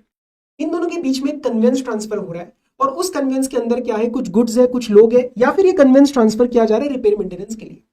अब सपोज इसके अंदर कुछ स्टॉक जा रहा है, तो स्टॉक तो क्या बन जाएगा, सप्लाई बन जाएगा। क्यों सप्लाई बन जाएगा, without consideration stock transfer is a supply, paragraph number 2 schedule number 1। इसके अंदर कोई डाउट नहीं है, इसके अंदर कोई कलेश नहीं है, there is nothing to be clarified, पता है सबको। बात आती है कि ये जो आपने कन्वेंस चलाया, लेट से बस, ट्रेन, एयरप्लेन, वेसल, एयरक्राफ्ट, ये भी तो पैराग्राफ 2 से हिट हो सकता है, बट वो बहुत ही ज्यादा अजीब हो जाएगा लोगों को कंप्लाई करने के लिए कि आप गाड़ी और कन्वेंस को क्यों सप्लाई बना रहे हो। तो सर्कुलर ने आके बोला कि इनके बीच में जो कन्वेंस मूव हो रहा है इंटरस्टेट मैनर के अंदर, आप प्लीज इसको सप्लाई मत बनाइए, you don't make this a supply. Provided conditions क्या है कि उसके अंदर जो यूज किया जा रहा है that is to carry goods और पैसेंजर, या फिर इसके रिपेयर मेंटेनेंस के लिए ट्रांसफर किया जा रहा है। तो लेट से मुंबई से दिल्ली एक ट्रक जा रहा है ताकि यहाँ पे रिपेयर मेंटेनेंस हो, तो ठीक है, ये जो मूवमेंट होगा हम इसको सप्लाई नहीं बनाएंगे। लेकिन अगर आप बोलते हो कि हम इसको मूव करवाने के बाद आगे सप्लाई करने वाले, मतलब दिल्ली से फॉर एग्जांपल महाराष्ट्र मूवमेंट हो रहा है आगे सप्लाई करने के लिए, तो फिर ये भी सप्लाई बन जाएगा। ठीक है, क्लियर है। और एक छोटी सी बात, ये इंटरस्टेट लिखा है लेकिन कहीं ना कहीं इंट्रा में भी ये चीज लग जाएगी, because it is possible that a company is registered to registered units in one state, तो वो कहीं ना कहीं इंट्रा में भी लग जाएगा। बट हाँ, एक्चुअल में जो सर्कुलर है वो इंटरस्टेट का है, इसका एक क्वेश्चन वैल्यूएशन के अंदर आता है, उस टाइम में मोस्ट प्रोबेबली रिवीजन के अंदर उसको पॉइंटर्स के अंदर ले लूंगा। ठीक है, and same circular will apply to the interstate movement of rig, tools, spares, all goods on wheel such as crane. तो आपके कोई भी स्पेयर्स वगैरह पड़े हुए, ये आपका मेन स्टॉक नहीं है। अगर आपका आउटपुट है, स्टॉक है, तो वो क्या बन जाता है, फिर वो ट्रांसफर सप्लाई बन जाएगा पैराग्राफ 2 के अंदर। लेकिन बाकी की जो चीजें हैं, कोई और कन्वेंस है, क्रेन्स है, टूल्स, स्पेयर्स है, वो यहाँ पे सप्लाई नहीं बनेगी। ठीक है, लेकिन आगे सप्लाई हो रहा है तो ये भी सप्लाई बन जाएगा। Now, composite supply and mixed supply, you know it very simply, right? Composite supply is in ordinary course of business, natural bundle बनता है जिसके अंदर एक predominant element रहेगा जिसको हम principal supply बोलेंगे। लैपटॉप खरीदने गए, लैपटॉप बैग खरीद लिया, laptop bag is a ancillary supply, laptop is the predominant element। Goods बेचा, जबरदस्ती उसके साथ ट्रांसपोर्टेशन कॉस्ट लगाई, तो गुड्स का आइटम जो है वो रेट आपका लग जाएगा, that will be a part of what, that will be a part of your principal element. ठीक है, तो टैक्सेशन कैसे डिसाइड करना है, प्रिंसिपल एलिमेंट के हिसाब से। तो what ever that bundle is, उसका जो भी प्रिंसिपल एलिमेंट है उसका टैक्स रेट पूरे के ऊपर लगा देना। Mix supply is anything which is not a composite supply. Two small things I will like to note. Composite supply के अंदर सिंगल प्राइस वर्ड नहीं लिखा है, शायद आपने कभी नोटिस नहीं किया होगा, कर लेना, समझ में आ जाएगा। मिक्स सप्लाई के अंदर एक वर्ड आता है सिंगल प्राइस। ठीक है, इस चीज का ध्यान रखना। And mix supply is what, which is not a composite supply. और मिक्स सप्लाई का जो टैक्सेशन होने वाला है वो कैसे होने वाला है, जो भी हाईएस्ट रेट इन्वॉल्व है बंडल के अंदर। तो अगर मैं 3 आइटम सेल कर रहा हूं साथ में, इसका रेट है 5%, इसका रेट है 40% और इसका रेट है लेट से 18%, तो 40% आपको पकड़ लेना है। ठीक, समझ में आया। ओके, सो कॉम्पोजिट सप्लाई को टैक्स करना प्रिंसिपल सप्लाई के रेट से और मिक्स सप्लाई को टैक्स करना हाईएस्ट रेट से जो भी इन्वॉल्व है। अब सर दूसरी बात भी तो आप कुछ बताने वाले थे, हाँ सुनना मेरी बात, दूसरी बात जो मैं बोलने वाला हूं, it is possible that there is a case of single invoicing, and single invoicing may not be any bundle, मतलब वो ना ही composite होगा और ना ही वो mix supply कहलाएगा। सर समझ में नहीं आया। आप कार का सर्विसिंग कराते हो, उसके अंदर आपको लेबर और मटेरियल का एक ही बिल मिलता है। आप यहाँ पे मटेरियल होगा, यहाँ पे लेबर होगा, ये कोई कॉम्पोजिट या मिक्स सप्लाई नहीं है, अपने अपने जीएसटी रेट्स के अंदर चार्ज किए जाएंगे। आई गो टू विजय सेल्स और मैं विजय सेल्स से सपोज एक फ्रिज खरीदता हूँ, एक एसी खरीदता हूँ, एक लैपटॉप खरीदता हूँ और एक एयर प्यूरीफायर खरीदता हूँ। This is not a case of any bundle, this is not a composite supply, this is not a mix supply. अपने अपने जीएसटी रेट्स इसके ऊपर लग जाएंगे। तो आपको थोड़ा सा क्वेश्चन के फैक्ट्स भी देखने पड़ेंगे, ठीक है, ओके। चलो अब चलते हैं हमारे कुछ, हमारा लॉ खत्म हो गया, हमारा लॉ खत्म हो गया। अब हम बात करेंगे सर्कुलर्स एंड क्लैरिफिकेशंस की। फटाफट से स्टार्ट करते हैं। एनालिसिस ऑफ कंसिडरेशन की, क्या इस केस में कंसिडरेशन है क्या? पॉइंट नंबर 1, इंडिविजुअल डोनर से चैरिटेबल इंस्टीट्यूशन को कोई डोनेशन जा रहा है, अगर 3 कंडीशंस मीट हो गई तो उस केस में वो सप्लाई और कंसिडरेशन नहीं बनेगा। सर कंसिडरेशन का मतलब क्या होता है? कंसिडरेशन मतलब मनी और डूइंग समथिंग और नॉट डूइंग समथिंग। तो आप मेरे लिए कुछ करो, आप मेरे लिए कुछ ना करो, जैसे नॉन कम्पीट फी हो गया, या फिर आप मुझे पैसा दो। पैसा मैंने समझा दिया क्या होता है, money, you know what is the meaning of it. Second point to be noted, consideration हो सकता है रेसिपिएंट के थ्रू आए या किसी थर्ड पार्टी के थ्रू आए, आई डोंट केयर, मेरे लिए आना जरूरी है। आप दो या आपका कोई फ्रेंड दे, मुझे फर्क नहीं पड़ता। तो अब इसके अंदर हम एनालाइज कर रहे हैं कि क्या ये कंसिडरेशन है क्या। साथ साथ एक और चीज को याद रखना, जो कंसिडरेशन डिफाइंड है, ये कहाँ डिफाइंड है? सेक्शन 2 क्लॉज 31 के अंदर डिफाइंड है, ठीक है। आप उसको एक बार ओपन करके देखना, उसका स्टार्ट होता है it is in relation to supply. तो अगर सप्लाई है तो ही मैं कंसिडरेशन का डेफिनेशन एनालाइज कर सकता हूं। इन जनरल कोई भी पैसा आ गया वो कंसिडरेशन नहीं होता है, वो सप्लाई से लिंक्ड होना चाहिए। सो इन विद दैट कॉन्टेक्स्ट मैं एक एग्जांपल लेता हूं कि I am donating let's say 1 lakh rupees to a nearby mandir. तो क्या वो कंसिडरेशन है, क्या वो सप्लाई है? इफ 3 कंडीशंस आर सेटिस्फाइड, वहां वो सप्लाई नहीं बनेगा, वो कंसिडरेशन नहीं बनेगा। कंडीशन नंबर 1, गिफ्ट और donation is made to whom? It is made to a charitable institution. Condition number 2, that payment should have an element of gift or donation. And condition number 3, the most important, it is a pure philanthropy purpose. There is no commercial gain involved. अगर मेरे पैसे सोने ने लिखा received with thanks from Mr. Siddhesh Walimbe, it is not a consideration, उसमें कोई commercial element involve नहीं है। लेकिन उन्होंने लिख दिया receive with thanks from CA Siddhesh Walimbe, IDT faculty, CA final, BB virtuals, तो भैया फिर कहीं ना कहीं मुझे एडवर्टाइजिंग मिल रहा है। मैंने 1 लाख रुपए दिया और मेरा एडवर्टाइजमेंट हुआ, तो that is a case of what? That is a case of consideration. Rudraksh publishing house का आपका एक क्वेश्चन आपको याद रहेगा, रुद्राक्ष कपूर से आया है, ये लिखवाया, not a supply, not a consideration. Rudraksh publishing house लिखा, बिजनेस का मेंशन हो गया, तो वो कमर्शियल एलिमेंट आके वहां पे ट्रिगर हो जाएगा आपका GST. Art work send by artist to the galleries for exhibition, Majnu भाई ने एक पेंटिंग बनाई, पेंटिंग को भेजा गैलरी में कि गैलरी में जाके लगाइए, maybe someone likes it. तो this sending for exhibition is not a supply because there is no consideration. Schedule 1 is also not applicable, यहाँ पे कोई शेड्यूल 1 नहीं लगेगा। कल को अगर गैलरी में सेल किया जाएगा तो सप्लाई और उसके पैरामीटर्स इन्वोक हो जाएंगे। Next is the no claim bonus. No claim bonus क्या होता है? शर्मा जी ने एक पॉलिसी लिया, पॉलिसी का प्रीमियम था 10,000 रुपए। शर्मा जी ने एक पॉलिसी लिया और पॉलिसी का प्रीमियम था 10,000 रुपए, और सपोज उस पर्टिकुलर ईयर में there was no claim. Sharma ji एकदम टुनुक टुनुक क्या बोलते हैं उसको, एक वर्ड होता है ना, एकदम अच्छी हालत में थे, हेल्थ एकदम टकाटक, हटरकाट तक वर्ड यूज करते हैं हम कि एकदम टकाटक हालत में थे, कोई प्रॉब्लम नहीं हुआ, कोई क्लेम लॉन्च नहीं हुआ। तो मुझे एक बात बताओ, उस साल में उन्होंने क्लेम नहीं लॉन्च किया, तो अगले साल जो उनकी इंश्योरेंस कंपनी थी, लेट्स से आईसीआईसीआई लोम्बार्ड, उन्होंने बोला हम आपको 2,000 रुपीज का नो क्लेम बोनस दे रहे हैं, आप हमें इस बार 8,000 ही पे करिए। My question is this 2,000 a consideration? क्या ये 2,000 रुपए कंसिडरेशन है? क्या इसके अंदर कोई सप्लाई हो रही है? क्या शर्मा जी ने कोई सप्लाई दिया आईसीआईसीआई को for which they are earning 2,000? Answer is no. क्यों सर? फील फैक्टर लगाना रे, ओए फील फैक्टर लगा। क्या इस केस में Sharma ji went into this contract to earn 2,000 rupees? No, ये तो बस हो गया। शर्मा जी इस कॉन्ट्रैक्ट में एंटर किए थे ताकि कल को तबीयत खराब हुई तो हमें थोड़ा सा पॉलिसी में से रिम्बर्समेंट मिल जाएगा, हॉस्पिटलाइजेशन का खर्चा निकल जाएगा। So Sharma ji was not under any contractual obligation to not file a claim. ये तो बस हो गया, it was a mere flow of money, it didn't happen in an intentional manner, contract का ये पर्पज नहीं था। तो 2,000 रुपए इज नॉट अ कंसिडरेशन, यहाँ पे कोई सप्लाई नहीं है, यहाँ पे बिजनेस एलिमेंट नहीं है, बिजनेस कंडीशन नहीं है, तो आपको कहीं से भी इसके अंदर सप्लाई नहीं बनाना, ठीक है। चलो आगे बढ़ते हैं। उसके बाद हम सर्कुलर देखते हैं। नेक्स्ट आ जाओ, सेल्वेज वैल्यू, सिंपल, गाड़ी ठुक गई है, गाड़ी का इंश्योरेंस लिया हुआ था, इंश्योरेंस पॉलिसी थी 1 लाख रुपए की, उस 1 लाख में से एक अमाउंट होता है डिडक्टिबल। वो डिडक्टिबल होता है किस चीज का सर? वो डिडक्टेबल होता है आपका with respect to the salvage value. तो बेसिकली लेट्स से मैंने एलआईसी का इंश्योरेंस करवा रखा है, या आईसीआईसीआई ले लो, आईसीआईसी का मैंने एक इंश्योरेंस करवा रखा है। उस टर्म्स एंड कंडीशंस के अंदर दे हैव क्लियरली मेंशन कि इसमें से डिडक्टेबल कितना है। डिडक्टेबल मतलब ये खटारा की वैल्यू, ये सैल्वेज की वैल्यू लेट्स से 10,000 रुपीज, और suppose total claim is 1 lakh, मेरा पॉलिसी का अमाउंट है 1 लाख रुपीज। अब इस केस में अगर आईसीआईसीआई डिडक्ट करता है वैल्यू ऑफ द सैल्वेज, तो सर ये तो मैकेनिकल मीनिंग हो गया ना, आप इसको समझिए। आईसीआईसीआई मुझे 90,000 पे कर रहा है, बोल रहा है आई will not give you the 10,000 rupees, मैं उसको डिडक्ट करता हूं, तो इसका जो सैल्वेज वैल्यू आप अपने पास ही रखो, क्योंकि उस सैल्वेज की वैल्यू हमने लगाई है 10,000 रुपए as per the terms and conditions in the policy. तो वो जो 10,000 रुपए का खटारा है वो आप अपने पास ही रखो, आप अपने आप बेच देना। तो इस केस में इंश्योरेंस कंपनी वो सैल्वेज आपसे बाय नहीं कर रही। This salvage will remain a property of the insured only. Hence the insurance company is not under any liability to pay any GST on the salvage value. दूसरा समझना, आपको और better समझ में आएगा। It does not deduct and pay the full amount of claim. ICICI मेरे घर आया और मुझे 1 लाख रुपए का चेक दिया, तो मैंने कहा कि आप डिडक्टेबल नहीं काट रहे हो, कह रहे नहीं सर हम डिडक्टेबल नहीं काट रहे, हमें वो सैल्वेज भी दे दो आप, हम बेच देंगे इसको। तो now the salvage becomes, salvage मतलब ये टूटी फूटी गाड़ी, it becomes the property of the insurance company. And जब वो उसको सेल करेगा, इंश्योरेंस का तो धंधा ही है, बिजनेस है, इंश्योरेंस इंडस्ट्री में वो सैल्वेज वगैरह सेल करते ही है, तो जब वो सेल करेगा तो उस पर वो जीएसटी डिस्चार्ज कर देगा। ठीक है, so in that case the insurance company will be obligated to discharge the GST on the same.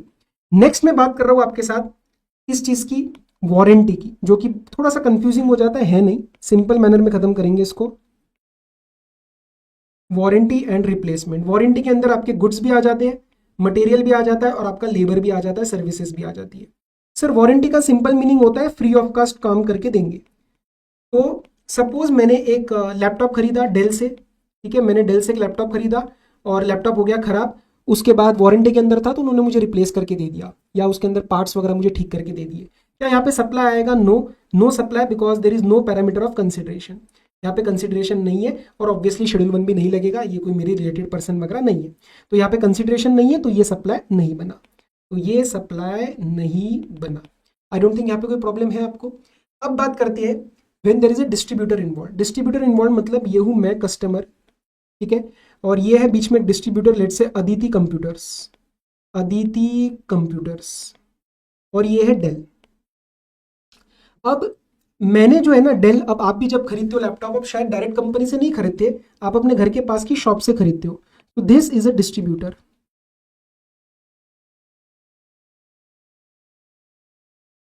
And this is a original equipment manufacturer. Warranty की लायबिलिटी किसकी है? इनकी है, ठीक है, ये तो सिर्फ प्रोवाइड कर रहे हैं on their behalf. Original liability हमेशा मैन्युफैक्चरर की रहती है, बट मैं डील किससे कर रहा हूं? मैं इनके साथ डील कर रहा हूं, मैं अदिति के साथ डील कर रहा हूं। अब मेरी बात ध्यान से सुनना, कल को अगर मेरा लैपटॉप खराब हुआ, कोई भी प्रॉब्लम हुआ, तो ये मुझे फ्री में रिप्लेस करके देंगे? तो क्या हमारे बीच में will there be any consideration or supply? Answer is no. Why? Because there is no consideration involved. No supply as no consideration.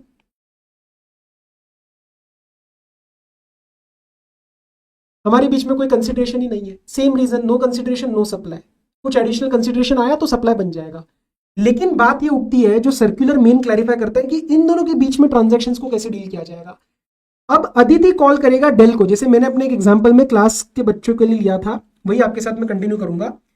Aditi की जगह आप गैजेट जोन समझ लो, ठीक है, ये कस्टमर समझ लो। तो मेन बात आती है अब मैन्युफैक्चरर और डिस्ट्रीब्यूटर आपस में डील कैसे करेंगे। तो इसमें 4 सिचुएशंस बनती है, एक ही जगह जीएसटी इन्वॉल्व होएगा। लेट्स अंडरस्टैंड क्या क्या हुआ। फर्स्ट केस में उस डिस्ट्रीब्यूटर ने मुझे लैपटॉप रिप्लेस करके दिया, मार्केट में से खरीद के दिया, आई डोंट केयर। क्या यहाँ पे सप्लाई है? No, because there is no consideration. बाद में गैजेट जोन ने डेल को कॉल किया कि भाई तेरी लायबिलिटी थी, मैंने ठीक करके दिया, मैंने उसको लैपटॉप खरीद के दिया, तो बता आपस में डीलिंग कैसे करनी है। लायबिलिटी इसकी थी, खर्चा इसने किया, इसने रिप्लेस करके दिया। डेल ने कहा ज्यादा मगजमारी मत कर, चुपचाप टैक्स इनवॉइस इशू कर दे, मैं तेरे को पैसा पे कर दूंगा। तो अगर आपने टैक्स इनवॉइस जनरेट कर दिया तो ये नॉर्मल सप्लाई बन जाएगा, इसमें जीएसटी लग जाएगा, ये अपना आईटीसी ले लेगा और इसको विद जीएसटी पेमेंट कर देगा, 18,000 ये गवर्नमेंट को जमा कर देगा, इसमें कोई प्रॉब्लम नहीं है, this is a normal supply. Next 3 situations पे आओ। नेक्स्ट सिचुएशन देखो, गैजेट जोन ने लैपटॉप रिप्लेस करके दिया, यहां पे कोई कंसिडरेशन नहीं है। उसके बाद गैजेट जोन ने, डिस्ट्रीब्यूटर ने डेल को कॉल किया कि बताओ इसका हिसाब कैसे करना है, मैं आपको टैक्स इनवॉइस जनरेट करूं? कह रहे नहीं, आप हमें टैक्स इनवॉइस मत जनरेट करो, आप हमें एक फॉर्मल रिक्विजिशन रेज करो, दैट इज अ रिक्वेस्ट, और वो लैपटॉप हम आपको रिप्लेस करके दे देंगे। हम आपको पैसा नहीं देंगे, हम आपको लैपटॉप देंगे।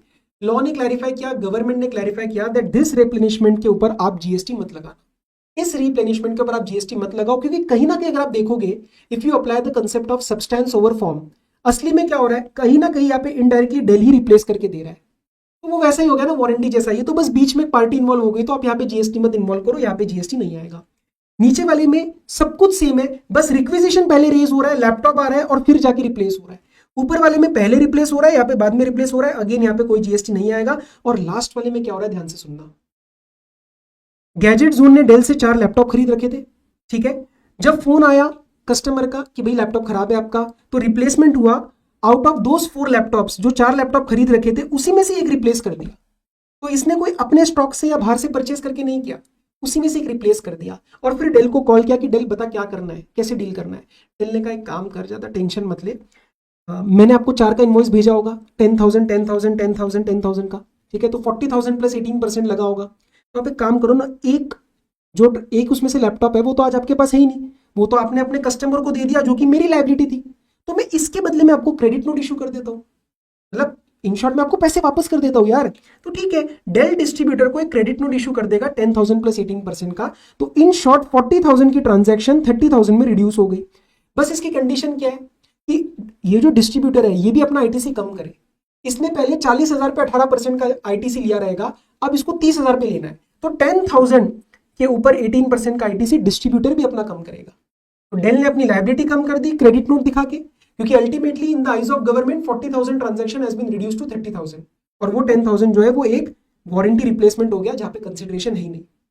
अब एक और बात, क्या कहीं पे यहाँ पे आईटीसी रिवर्सल्स करने की जरूरत है किसी भी सिचुएशन में? Answer is no. ITC reversal कब होता है? जब आप आईटीसी लेते हो लेकिन आप हकदार नहीं होते हो लेने के। वो कब करना होता है? When you are using the ultimately the supply for non business purposes और एग्जेम्प्ट सप्लाई। यहाँ पे एग्जेम्प्ट सप्लाई नहीं है, यहाँ पे सप्लाई ही नहीं है। डेल के लिए यहाँ पे कहीं पे सप्लाई नहीं है, रिप्लेस करना is a part of the business. तो कहीं पे भी कोई रिप्लेसमेंट के लिए there is no reversal of ITC required. ये 4 सिचुएशंस मैंने आपको करा दी है। आई होप ये आपको अच्छे से समझ में आ गई है। उसके बाद सर्विसेज जो फ्री ऑफ कॉस्ट दी जा रही है, उसके लिए अगेन डिस्ट्रीब्यूटर हो सकता है मैन्युफैक्चरर को बोले कि मैंने अपना लड़का भेजा था, तो मेरे लड़के का जो चार्ज हुआ वो आप मुझे 2,000 रुपए, तो फिर ठीक है, टैक्स इनवॉइस जनरेट हो जाएगा, वहां पे जीएसटी लग जाएगा। कस्टमर से कुछ लिया नहीं जाएगा, तो again no consideration, no GST. Extended warranty के लिए बस ध्यान रखना, जब आप let say I go to buy a TV, और मैं टीवी के नॉर्मल 2 साल की वारंटी के साथ मैं 2 ईयर्स की एक्सटेंडेड वारंटी खरीद लेता हूँ, 2 ईयर्स की, if I buy an extended warranty, तो ये extended warranty will be a part of the composite supply, and there the principal element is the purchase of TV. क्या हो जाएगा? ये एक कॉम्पोजिट सप्लाई। लेकिन अगर आपने एक्सटेंडेड वारंटी बाद में खरीदी, मतलब आफ्टर ओरिजिनल सप्लाई, आज टीवी खरीदा, कल एक्सटेंडेड वारंटी खरीदी, या फिर आप परचेस कर रहे हो फ्रॉम अ थर्ड पार्टी, तो उस केस में यहाँ पे कॉम्पोजिट सप्लाई नहीं बनेगा, फिर वो सेपरेटली टैक्स करना पड़ेगा। कॉम्पोजिट सप्लाई कहीं ना कहीं उसी टाइम उसी बंदे से खरीदो, बाद में खरीदोगे या किसी और से खरीदोगे तो वो क्या बन जाएगा? सेपरेटली टैक्स करना पड़ेगा, ठीक है। प्रेफरेंशियल लोकेशन चार्जेस, मुझे बिल्डिंग में टॉप फ्लोर ही चाहिए, तो घर के साथ साथ 1 करोड़ रुपए और देने को रेडी हूं। Composite supply, principal element is that flat, under construction तो कंस्ट्रक्शन सर्विस, जो भी उसका रेट लग रहा है वही टोटल पे लग जाएगा। पीएलसी को आप अलग से टैक्स नहीं करोगे। नेक्स्ट एक सिचुएशन समझना, हिंदुस्तान यूनिलीवर लिमिटेड का एक एम्प्लॉई है, इसको as a part of the salary contract shares offer किए जा रहे हैं, बट वो जो शेयर्स है या जो शेयर ऑप्शन है वो ऑफर करे जा रहे हैं किसके? फॉरेन होल्डिंग कंपनी के। लायबिलिटी किसकी है? एचयूएल की, क्योंकि एचयूएल के सैलरी कॉन्ट्रैक्ट पे है। तो इन्होंने इसको शेयर्स दे दिए, जब वो अलॉट हो जाएंगे तो बाहर की कंपनी एम्प्लॉय को अलॉट कर देगी। Now there are 2 transactions here, this is first transaction, and Unilever जो है that is the foreign holding company, वो फ्री में तो काम करेगा नहीं, वो हिंदुस्तान यूनिलीवर को बोलेगा भाई इसका कॉस्ट स्ट्रीम बस करके दे। अब मुझे बताओ, क्या यहाँ पे जीएसटी का इन्वॉल्वमेंट आएगा? क्या यहाँ पे कहीं जीएसटी का इन्वॉल्वमेंट आएगा? नो। यहाँ पे 2 रीजंस की वजह से नहीं आएगा। एक तो you know that securities are outside the scope of GST, and second यहाँ पे लग जाएगा schedule number 3 paragraph number 1, that is employ to employer in the course of employment, वो सप्लाई नहीं होता। और यहाँ पे जब कॉस्ट रिम्बर्समेंट दिया जाएगा, क्या ये सप्लाई बनेगा? क्या? No, again securities is not in the scope of GST, तो ये cost reimbursement will be outside the scope of GST. लेकिन अगर इसके साथ साथ कोई कन्वीनियंस फी लगा दी, कोई एडिशनल एक्सपेंसेस लगा दिए, कोई एंसिलरी चार्ज लगा दिया, तो वो इंपोर्ट ऑफ सर्विस बन जाएगा, जहां पे फिर आरसीएम लगेगा और हिंदुस्तान यूनिलीवर उस टैक्स को पे करेगा, अगर ओवर एंड अबव कुछ दिया जा रहा है तो, ठीक है। उसके बाद cost petroleum and profit petroleum पे आ जाओ, एकदम सिंपल है। There is a government and there is a contractor, Adani बाबू। अरे नहीं, अंबानी बाबू इस केस में। तो सपोज कोई नेचुरल गैस, क्रूड ऑयल, ये सब एक्सप्लोर करने के लिए गवर्नमेंट का ब्लेसिंग चाहिए रहता है, गवर्नमेंट की तरफ से लाइसेंस चाहिए रहता है। गवर्नमेंट की तरफ से लाइसेंस चाहिए मतलब government is the supplier and Adani साहब इज द रेसिपिएंट, जो कि लाइसेंस क्लेम करेंगे और उसके बदले में कुछ पैसा देंगे। क्या पैसा देंगे? गवर्नमेंट बोलता है कि आप इस लाइसेंस के साथ what ever you will explore for the oil, उसमें से अगर पैसा निकला तो वहां पे अपने खर्चे वर्चे काट के जो प्रॉफिट बचेगा वो शेयरिंग आप हमें दे देना। तो ये government is the supplier. What is the supply of service? License. What is the consideration? Share in profit. And who is the recipient? The oil and exploration and petroleum contractor, production contractor. अब suppose इसमें से पैसा मिला, crude oil निकला, crude oil का suppose receipts निकले 100 रुपए के, उसमें से सबसे पहले अडानी साहब अपने खर्चे माइनस करेंगे, बोलेंगे ये तो मेरा खर्चा था, तो ये तो कॉस्ट रिकवरी है, बचा ₹80, उस 80 में से एक शेयर हम गवर्नमेंट को देने को रेडी है। अब यहाँ पे आपको दो नाम समझने हैं, one is the cost petroleum and one is the profit petroleum. This 20 rupees is the cost petroleum which is basically the recovery of the cost incurred by the exploration contractor. क्या ये जीएसटी के अंदर आएगा? नहीं sir, इसमें कोई GST का मतलब नहीं है, क्योंकि this is a recovery of the cost and this cost was incurred by the contractor for himself, not for the government. वो तो उसने खुद की कमाई के लिए इनकर किया था। So this is a part for himself और we can say themselves and not as a service to the government. तो यहाँ पे जीएसटी का तो मतलब ही नहीं बनता। प्रॉफिट पेट्रोलियम में क्या जीएसटी का मतलब बनता है? Answer is yes. All the parameters of supplier fulfilled, supplier, recipient, consideration, business, everything is fulfilled, but this is ultimately exempt. Chapter number 4 में हम इसको कवर करते हैं अदर एग्जाम्पशंस के अंदर। तो दोनों का फाइनल आंसर क्या बना? नो जीएसटी, लेकिन रीजन अलग अलग है। This is a mere cost recovery, this is not a consideration, this is a consideration but ultimately it will be exempt. चलो next we will start with the financial transactions and various instruments. ये ICA material से आए हैं, तो इसके सिवाय आपसे वो नहीं पूछेंगे, प्लीज डू नॉट वरी। और सबके अंदर लॉजिक है, थोड़ा उन्होंने आगे पीछे किया तब भी आपको लॉजिक समझ में आ जाएगा। Will discuss, okay. So as you know, money and securities are outside the scope of GST. Now we'll talk about commercial paper and certificate of deposit. Both are the instruments which are used by the company to raise money. तो हम उन दोनों को money की form में रखेंगे, उसके promissory notes के फॉर्म में वो आते हैं। Basically the company promises to pay you back the principal और वो डिस्काउंट में इशू किया जाता है, तो बीच की आपकी कमाई होती है। बट दो एज सच इंस्ट्रूमेंट होता है CP and CD, they are money, they are not in the scope of GST. Derivatives are a form of securities only. Derivatives have an underlying asset जिससे वो वैल्यू डिराइव करता है। But as I told you, the securities are defined in the securities contract regulation act, उसके securities के definition में derivatives को हमने cover किया है, hence not liable to GST. अब डेरिवेटिव के दो फॉर्म्स होते हैं, फ्यूचर एंड फॉरवर्ड। अब फ्यूचर एंड फॉरवर्ड डिटेल में जानने की जरूरत नहीं है, बट बेसिक बता देता हूं। फ्यूचर्स एंड फॉरवर्ड में ये फर्क रहता है, basically both are what, both are you are deciding a price today for a transaction which is going to be entered in the future। लेकिन फ्यूचर थोड़े स्टैंडर्डाइज्ड होते हैं, ठीक है। फ्यूचर मतलब मैं पास्ट प्रेजेंट फ्यूचर की बात कर रहा हूँ, और ये फ्यूचर मतलब ये स्टैंडर्डाइज तरीके से चलते हैं। फॉरवर्ड में आप अपने हिसाब से प्राइवेट लेवल पे डीलिंग कर सकते हो, इसके ये एक्सचेंज वगैरह पे भी डील होते हैं, ये प्राइवेट लेवल पे काम होता है। तो सर हमें इसके डिटेल में जाने की जरूरत नहीं है, हम यहाँ पे एएफएम नहीं पढ़ रहे, हम पढ़ेंगे कि जीएसटी क्या उसका इंपैक्ट रहेगा। जीएसटी का इंपैक्ट इस पे रहेगा whether you are settling it और नॉट। अगर आप उसके अंदर कोई डिलीवरी नहीं कर रहे फ्यूचर फॉरवर्ड जो अंडरलाइन कमोडिटी या कॉन्ट्रैक्ट है उसकी, and you are going for the net settlement, मतलब आप एक सिर्फ एक उसको सिक्योरिटी की तरह ही रख रहे हो। आप उसको एक जैसे हम सिक्योरिटी कोई खरीदते हैं to gain a financial advantage, आप वैसे ही इसको डील कर रहे हो, तो you are going for the net settlement, तो ये सिक्योरिटी रहेगा, जीएसटी नहीं लगेगा। लेकिन अगर एक्चुअल डिलीवरी हुआ, लेट्स से कोई कमोडिटी के ऊपर आपने डीलिंग किया था और वो कमोडिटी आपने डिलीवर करी rather than settling it down. Sir settling मतलब मैंने आपसे कॉन्ट्रैक्ट किया कि मैं आपसे 100 रुपीज में ये चीज बाय करूंगा, और सपोज बाद में जाके प्राइस हो गई 110, तो मैं जीत गया ना आपसे बेट, मैं सस्ते में बाय किया, तो हम या तो 10 रुपए का वो सेटलमेंट कर ले, या तो आप मुझे सही में 100 रुपीज में सेल करो। तो if there is an actual delivery, तो उस केस में उसको नॉर्मल सप्लाई ऑफ गुड्स मान लेना और वो लायबल टू जीएसटी हो जाएगा, ये आपको एडजस्टमेंट में दिया जाएगा। सिक्योर्ड डेट या फिर transactions in instrument. Secured debt also there is an underlying security, ये भी कहीं ना कहीं डेरिवेटिव की फॉर्म में ही रिटेन हो जाता है। ट्रांजैक्शंस इन इंस्ट्रूमेंट्स, कौन से instruments? Foreign rate swap, exchange swap, interest swap, ये सब फाइनेंशियल ट्रांजैक्शन के इंस्ट्रूमेंट्स है, हमें उसकी डिटेल में नहीं जाना।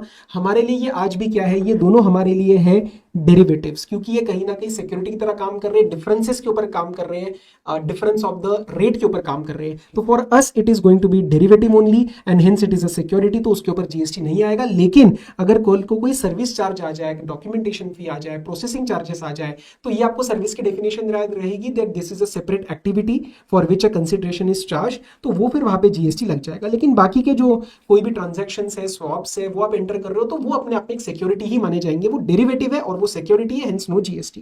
तो सिक्योरिटीज लेंडिंग स्कीम के अंदर क्या होता है, basically there is a lender, there is a borrower, और उनको बीच में मिलवाया जाता है through a SEBI approved intermediary. जैसे आज के इसमें जीरोधा हो गया, धन ऐप हो गया, उसके अंदर आपने देखा होगा ये सेबी अप्रूव्ड इंटरमीडियरी होते हैं, वो काम करते हैं। तो what is happening, lender is depositing a security, जो ये आगे लेंड कर रहा है। बोरोवर हो सकता है इसको शॉर्ट सेल करे वगैरह, again transactions of financial financial decisions होते हैं ये। तो हमारे लिए again we will be focusing upon the GST portion. अब यहाँ पे जो लेंडिंग फीस चार्ज करी जाएंगी, इंटरमीडियरी अपनी फीस वगैरह कमीशन अर्न करेगा, वो तो नॉर्मल जीएसटी के अंदर है, उसमें कोई डाउट ही नहीं है। But what about the lending fees, क्या वो जीएसटी के अंदर आएगा? Answer is yes, lending fees will be under GST. Sir इसके पीछे का रीजनिंग आपको 2 लाइन पेपर में मुझे चाहिए। First, disposal of securities is not under GST because securities is not goods.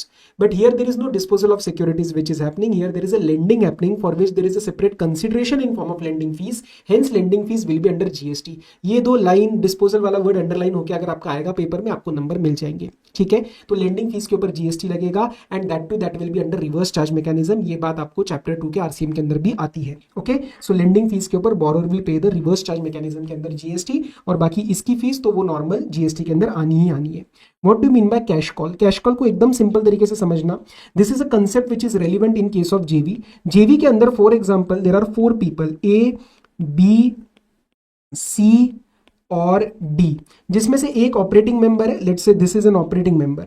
Okay, ये सपोज हमारा एक ऑपरेटिंग मेंबर है और ये स्लीपिंग मेंबर है। स्लीपिंग मतलब ये सिर्फ पैसा लगाएंगे। तो cash call, what do mean by cash call? मतलब कॉल करके कैश मंगवाना। सर क्या मजाक कर रहे हो? अरे यही है, कॉल करके कैश मंगवाना है। ऑपरेटिंग मेंबर इनको कॉल करेगा, भाई अपना अपना कंट्रीब्यूशन दो, और वो कंट्रीब्यूशन आया, कंट्रीब्यूशन लेके वो गया मार्केट में और उन्होंने जाके मशीनरी खरीद ली। तो this is what, this is a simple case of capital contribution. पैसा आया और कैपिटल कंट्रीब्यूशन के फॉर्म में वो गए और मशीन खरीद के ले आए। मशीन के सेल पे जीएसटी लगा होगा, उसकी बात नहीं कर रहे हम, बात कर रहे कैश कॉल की। तो अगर आप जाके उससे मशीन खरीद के लेके आ जाते हो तो that becomes a capital contribution and capital contribution is not under GST. लेकिन सेकंड केस में क्या होता है, पैसा आया और ऑपरेटिंग मेंबर ने बोला कि मैं अपनी मशीन जेवी को दे देता हूं और बदले में ये पैसा रख लेता हूं, बाहर से क्यों खरीदनी है? तो this is what, this is lending of machine. वो काम के लिए मशीन रेंट पे देगा, वापस ले लेगा, उसका पैसा चार्ज करेगा। तो now in that case cash call will be considered as a supply of service, तो उस पे फिर जीएसटी लग जाएगा। आपको सिर्फ इतना ध्यान रखना है, ठीक है, और कुछ नहीं ध्यान रखना। आगे बढ़ जाते हैं, आ जाओ।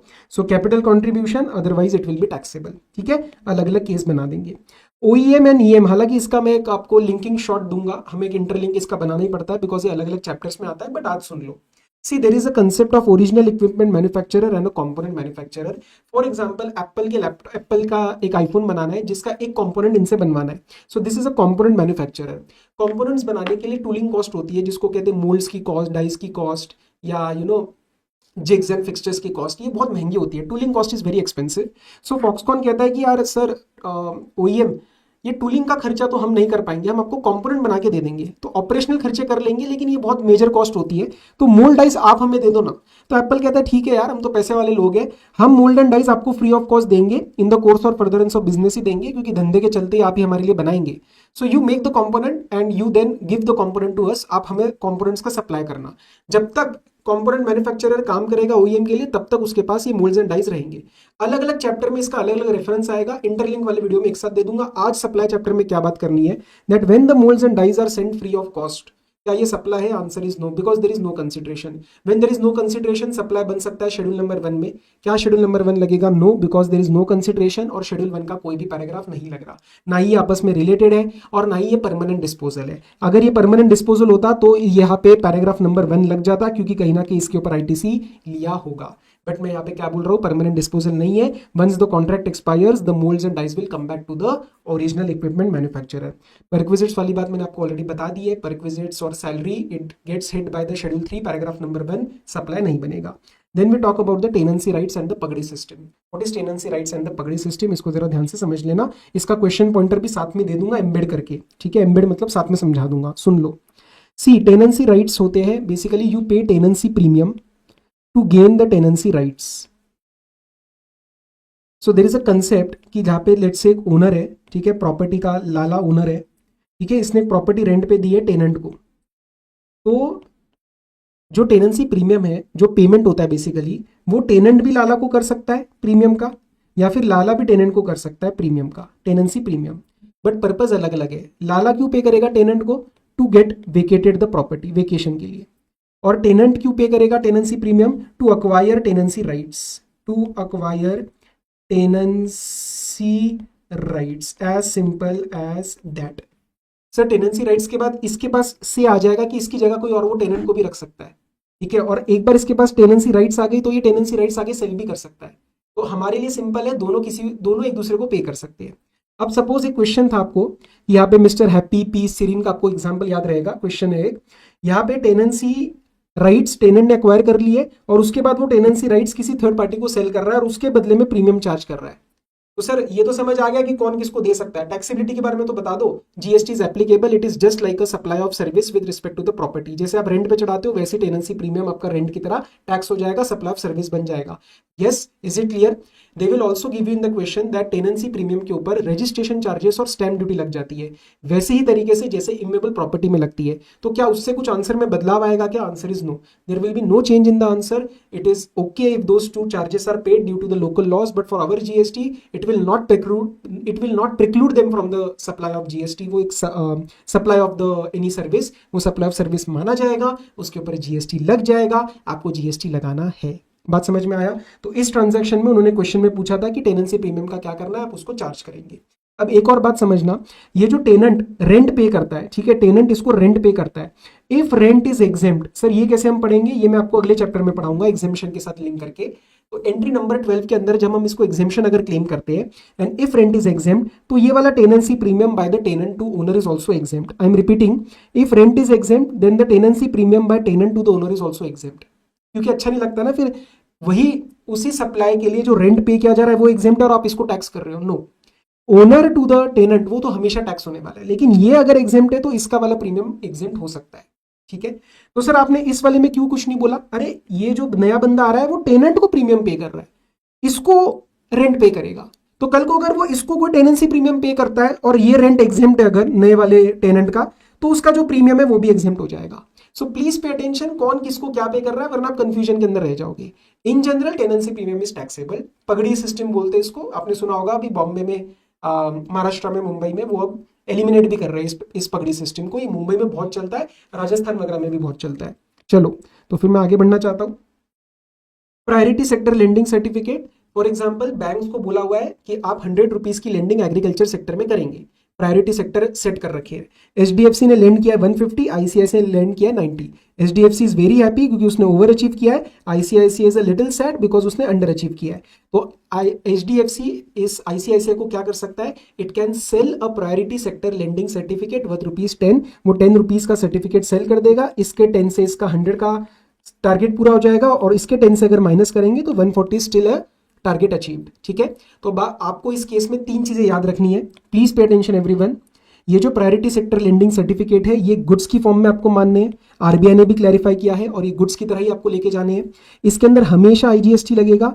ई कुबेर पोर्टल पे इसकी डीलिंग होती है। You will not pay attention to the location of supplier and place of supply, आप इसको इंटरनेचर के अंदर ही लेके जाएंगे and this will be taxed under reverse charge mechanism. ये जो 3 चीजें मैंने आपके सामने बोली है, ये स्क्रिबल करते टाइम जरा रिवाइज कर लेना, आपको पूछा जा सकता है। Food and beverage at the cinema hall, मैं मूवी देखने गया, मैंने सिर्फ मूवी की टिकट खरीदी और मैंने पॉपकॉर्न बीच में देखा कि भैया इंटरवल में जाके एक छोटा सा पॉपकॉर्न खरीद लूंगा। तो वो जो मूवी आपने खरीदी एंड मूवी टिकट आपने खरीदी and the food and beverage आपने अलग खरीदा, तो food and beverage will be tax separately as a restaurant service. जो कियोस्क होते हैं रेस्टोरेंट्स की तरह ही माने जाते हैं, तो वो एक सेपरेट फूड एंड बेवरेज आपका टैक्स हो जाएगा। But if I buy an whole and sole PVR का 1200 रुपए का टिकट खरीदा, उसी के अंदर नेचोस, उसी के अंदर पॉपकॉर्न और उसी के अंदर पेप्सी भी इंक्लूडेड है। So this becomes a part of the composite supply where the principal element is the watching of movie. तो आप मूवी देखने जाते हैं और आप खाना खाते हैं। कई जने उल्टा भी करते हुए खाने के मस्ती में ज्यादा रहते हैं, बट स्टिल नॉर्मल जो आदमी है वो मूवी देखने जा रहा है और वो खाना खा रहा है। तो प्रिंसिपल एलिमेंट क्या होगा इसके अंदर, कॉम्पोजिट सप्लाई के अंदर, it will be the watching of movie. क्या ये बात क्लियर है? चलो, shares held in subsidiary bye holding company, is it a supply of service? ये कंफ्यूजन आया क्यों, ये सर्कुलर क्यों आया, इसके पीछे का कंफ्यूजन समझो। There is a entry which is 997171। ये एक एसएससी एंट्री है जो कहती है कि इफ, जो basically the service accounting code ये क्या कहता है, the services provided by holding company that is holding of securities in the company और enterprises for the purpose of controlling interest. ये सुनते ही, ये एसएससी के एंट्री के वर्ड्स देखते ही मार्केट में कंफ्यूजन होने लग गया। कंफ्यूजन ये होने लग गया कि साहब ये जो कंट्रोलिंग इंटरेस्ट है, is it a supply of service? वैसे तो कुछ नहीं है। Securities are not goods, normal मैंने शेयर्स बाय किए हुए लेट्स से मोर देन 50%, तो क्या ये अपने आप में सर्विस है? नो। मार्केट में क्वेरीज आया, गवर्नमेंट ने क्लैरिफाई किया कि यार एसएससी कोड होने से थोड़ी ना सप्लाई बन जाता है, you see the basic parameters of supply 7(1)(a), तो यहाँ पे कोई गुड सर्विसेज नहीं है, सिक्योरिटीज आर नॉट सर्विसेज, आपने सिर्फ शेयर्स ओन करे हुए मोर देन 50%, तो यहाँ पे कोई सप्लाई नहीं है, आप इसको जीएसटी के अंदर मत लेके आइए, ठीक है। एसएससी बना रखा है, इसका मतलब ये नहीं कि वो सप्लाई बन जाएगा, तो ये जस्ट एक क्लैरिफाई किया था। Then the most important liquidated damages compensation and penalty which is link to paragraph number 5E। Sir paragraph number 5E में हम क्या बात करते हैं, जो मैंने ऊपर छुड़वाया था क्योंकि मैं यहां कवर कराऊंगा आपसे, pay attention. Paragraph number 5E बोलता है कि 3 चीजें वो है वो सप्लाई ऑफ सर्विस बन जाएगी। क्या क्या? आप कुछ एग्री कर रहे हो, सर एग्री क्या कर रहे हो? You are agreeing to the obligation, you are agreeing to an obligation to do something, to not do something, या फिर टू टॉलरेट समथिंग। आप कुछ करोगे, आप कुछ रिफ्रेन करोगे, या फिर आप कुछ टॉलरेट करोगे। आप कुछ करोगे, इसका एग्जांपल क्या हो सकता है? जैसे फॉर एग्जांपल मेरे घर के पास एक फैक्ट्री है जो कि डंप करती है वेस्ट अनट्रीटेड मैनर में, तो वो कहती है कि चलो हम एग्री करेंगे कि हम इसको ट्रीट करके आपके यहाँ पे वेस्ट डंप करेंगे क्योंकि यहाँ पे रेसिडेंशियल एरिया है। It is agreeing to do something. Not to do something का मतलब क्या होता है? Non compete fees. टॉलरेट, मेरे घर के पास डीजे चलता है रात को, मैंने उसको बोला भाई मैं टॉलरेट करने को रेडी हूं लेकिन मुझे पैसा चाहिए, I am agreeing to the obligation to tolerate something. तो इस केस में ये क्या है? It is a supply of service. बस 2 कंडीशंस बेसिक होनी चाहिए। First is there should be an agreement और अ कॉन्ट्रैक्ट, चाहे वो एक्सप्लिसिट हो चाहे वो इम्प्लिसिट हो, बट होना चाहिए, there should be some understanding. And second is इसके लिए कंसिडरेशन होना चाहिए। वो बोलने की जरूरत नहीं थी क्योंकि वो तो 7(1)(a) के अंदर वैसे भी कवर्ड है। एक और बात, आईसीए कैन टेस्ट दिस, ये जो ऑब्लिगेशन है ना, ये लीगल ऑब्लिगेशन नहीं होना चाहिए। मतलब अगर फैक्ट्री के ऊपर लीगल ऑब्लिगेशन है कि you have to treat the waste before dumping it in the residential area, तो फिर उसमें वो कोई सप्लाई ऑफ सर्विस नहीं कर रहा है क्योंकि वो तो लीगल ऑब्लिगेशन है। आप वॉलेंटरीली ऑब्लिगेशन के अंदर आओ, आप एग्रीमेंट एंटर करो, तो आपके साइड से वो सप्लाई ऑफ सर्विस मान लिया जाएगा। एक और एग्जांपल जो बीच में आईसी ने पूछा था, लेट्स से बिल्डर के पास एक प्लान सैंक्शनड है जिसमें वो 5 फ्लोर बना सकता है, 1 2 3 4 5, साथ में एक बिल्डिंग है। अगर वो 5 फ्लोर बन गए तो बिल्डिंग का टॉप का व्यू चला जाएगा। तो वो बिल्डर के साथ एग्रीमेंट एंटर करते हैं कि आप ऊपर के 2 फ्लोर मत बनाओ और उसका जो भी आपका रेवेन्यू प्रॉफिट निकलने वाला था वो हम आपको पे कर देंगे, आप 3 ही फ्लोर बनाओ। तो इसके अंदर लीगल ऑब्लिगेशन उसके ऊपर नहीं थी ये एग्री करने की। He had the plan sanction 5 floor का, लेकिन he agreed to not make it, he agreed not to construct, और उसके बदले में उसने पैसा ले लिया। तो that becomes what? That becomes a supply of services. ठीक है। अब सर इसके ऊपर ना इन्होंने कुछ आपके सामने टैक्सेबिलिटी ऑफ फ्यू आइटम्स रखा है। ये टैक्सेबिलिटी ऑफ फ्यू आइटम्स में समवेयर और other there is an overlap कि क्या सप्लाई माना जाता है, क्या सप्लाई नहीं माना जाता, अलग अलग व्यूज आते हैं। इसीलिए कहीं ना कहीं ये सर्कुलर के थ्रू क्लैरिफाइड है। इसका मैं आपको एक छोटा सा चार्ट दिखा रहा हूं, इसको साथ साथ नोट करना हो तो कर लेना। ठीक है। टैक्सेबिलिटी ऑफ फ्यू आइटम्स का समरी टेबल है। पेपर में जब एडजस्टमेंट आएगा तो आपको बहुत दिमाग लगाने का टाइम नहीं मिलेगा, फटाफट से टैक्स करना या नहीं करना। तो मैं थोड़ा सा अंडरस्टैंडिंग भी दूंगा इसमें कि आपको क्यों टैक्स नहीं लगाना है और क्यों लगाना है, बट एट द एंड आपको लर्न भी करना पड़ेगा। तो सुनो, लेट फीस अगर आप कहीं पे चार्ज करते हो, टूर्स एंड ट्रैवल इंडस्ट्री में जो कैंसिलेशन होता है, जैसे फॉर एग्जांपल मैंने इंडिगो की टिकट बुक कराई और लास्ट मोमेंट में गया ही नहीं, उन्होंने पूरा अमाउंट फॉरफिट कर लिया, तो that becomes a consideration. Lease में अगर कोई टर्मिनेशन फी है, 5 इयर्स का लीज था, मेरा लेसी 3 साल में छोड़ के जा रहा है, मैंने उससे टर्मिनेशन फी ले ली, या फिर लोन का प्री पेमेंट पेनल्टी है, या फिर यूटिलिटी बिल्स। यूटिलिटी बिल्स में क्या होता है, अगर आप ड्यू डेट तक पे करो, इफ यू पे टिल ड्यू डेट, आप लेट से 900 रुपीज पे करो, आफ्टर ड्यू डेट आप 910 पे करो, यूटिलिटी बिल्स में लिखा होता है। इन सब के अंदर what ever that extra amount is coming, that is a consideration, क्योंकि that is an amount you are agreeing to tolerate something. You are tolerating late payment, you are tolerating cancellation, you are tolerating the person leaving early, you are tolerating the prepayment of penalty. तो ये consideration बन जाता है। लेकिन मैं आपके सामने ये 4-5 आइटम्स रखूंगा, ये कंसिडरेशन नहीं है, ये टॉलरेशन नहीं है। सुनना कैसे, मैं एक समझाऊंगा, समझ लेना, वही चीज सब में लगानी है। Liquidated damages, for example you and me enter into a contract, you and me enter into a contract for the purpose of performing a let's say some supply, और उसमें लिक्विडेटेड डैमेजेस का क्लॉज डला हुआ है। What is liquidated damages? Contract के अंदर लिखा होता है कि if any person is not agree, if any person breaches the contract, that breaching party will pay ₹1 lakh to the other party. और सपोज आपने ब्रीच कर दिया, अब आपने ब्रीच कर दिया तो आप मुझे ₹1 लाख पे करेंगे। मेरे लिए क्या ये ₹1 लाख कंसिडरेशन है? Am I agreeing to tolerate the breach? Answer is no. सुनना इसके अंदर, तो कॉन्ट्रेक्चुअल ऑब्लिगेशन, ये कॉन्ट्रैक्ट में हम दोनों क्यों आए थे? क्या मैं इस कॉन्ट्रैक्ट में इसलिए आया था कि आप इसको ब्रीच करेंगे and I will earn ₹1 lakh from you? No.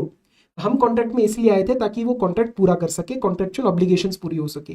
This 1 lakh का लिक्विडेटी डैमेजेस का clause was just to discourage you, it was to dissuade you from committing any breach. इसके अंदर एक बहुत ही प्यारी गोल्डन लाइन आती है जो बहुत बच्चों के आंसर्स में नहीं होती। अगर इसके ऊपर एग्जॉस्टिव सवाल आया, उस आंसर के बिना, उस लाइन के बिना, मुझे लगता है ऐसे आपको नंबर नहीं देगा। सुनना वो क्या लाइन है। It is not for tolerating but it is for not tolerating. ये टॉलरेट करने के लिए नहीं लिया 1 लाख, बल्कि ये ना टॉलरेट करने के लिए मैंने डाला था कि मैं टॉलरेट नहीं करूंगा ब्रीच। आप 1 लाख रुपए नहीं तो आपको देने पड़ जाएंगे। 1 लाख रुपए क्यों डाला मैंने लिक्विडेटेड डैमेजेस के नाम पे? क्योंकि मैं टॉलरेट नहीं करने वाला था ब्रीच। मैंने टॉलरेट थोड़ी करना था कि चलो ब्रीच करो 1 लाख रुपए दो। ये थोड़ी इंटेंशन था कॉन्ट्रैक्ट में आने का। अरे the intention was to perform, this was just to discourage you from breaching the contract. So it is a mere flow of money. ये एग्जैक्ट पेपर में डालना। और इसी तरीके से आपके पेनल चार्जेस 2 बैंक्स चार्ज करते हैं, which is to discourage the non compliance of the contract. ठीक है, लोन के एग्रीमेंट्स, चेक डिसऑनर का fee, penalty for violation of laws. अब चलान कट रहा है आपका हेलमेट, अब मैंने हेलमेट नहीं पहना, मेरा 200 रुपए का चलान कट गया आज सुबह। तो is government tolerating me not wearing a helmet? No, it is for not tolerating the citizens of the state from not tolerating the citizens of the state contravening the law. Similarly salary का bond amount, मैं CA बनने के बाद मैं गया था company में, company ने मेरे से 2 साल का बॉन्ड साइन करवा लिया कि वलीम भाई अगर छोड़ के गया 2 साल के अंदर अंदर तो 2 लाख रुपए देके जाइए।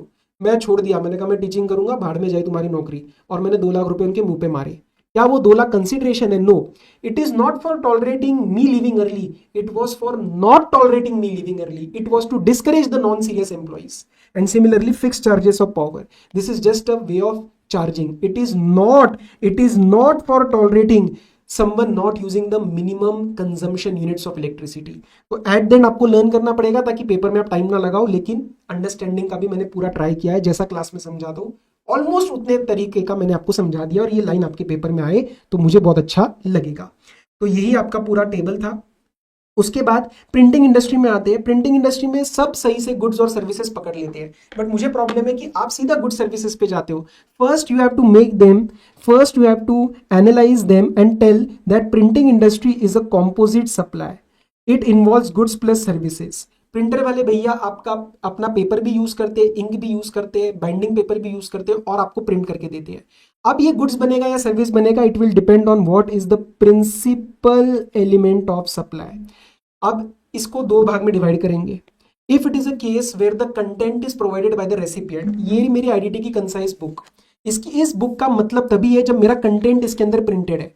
अब मैंने उन भैया को, मेरे प्रिंटर वाले भैया को मैंने पीडीएफ दिया और उन्होंने मुझे प्रिंट करके दिया, तो ये उन्होंने मुझे प्रिंटिंग की सर्विस दी है, इन्होंने मुझे माल थोड़ी बेचा है। इस बुक की वैल्यू तो तभी है जब मैंने पीडीएफ दिया था, तो I got the book printed, so it is a printing service. यहाँ पे वो सप्लाई ऑफ सर्विस बन जाएगा। इसके और एग्जांपल सुन लो, brochures, annual report, pamphlets, books, ये सब इसके अंदर आ जाएगा।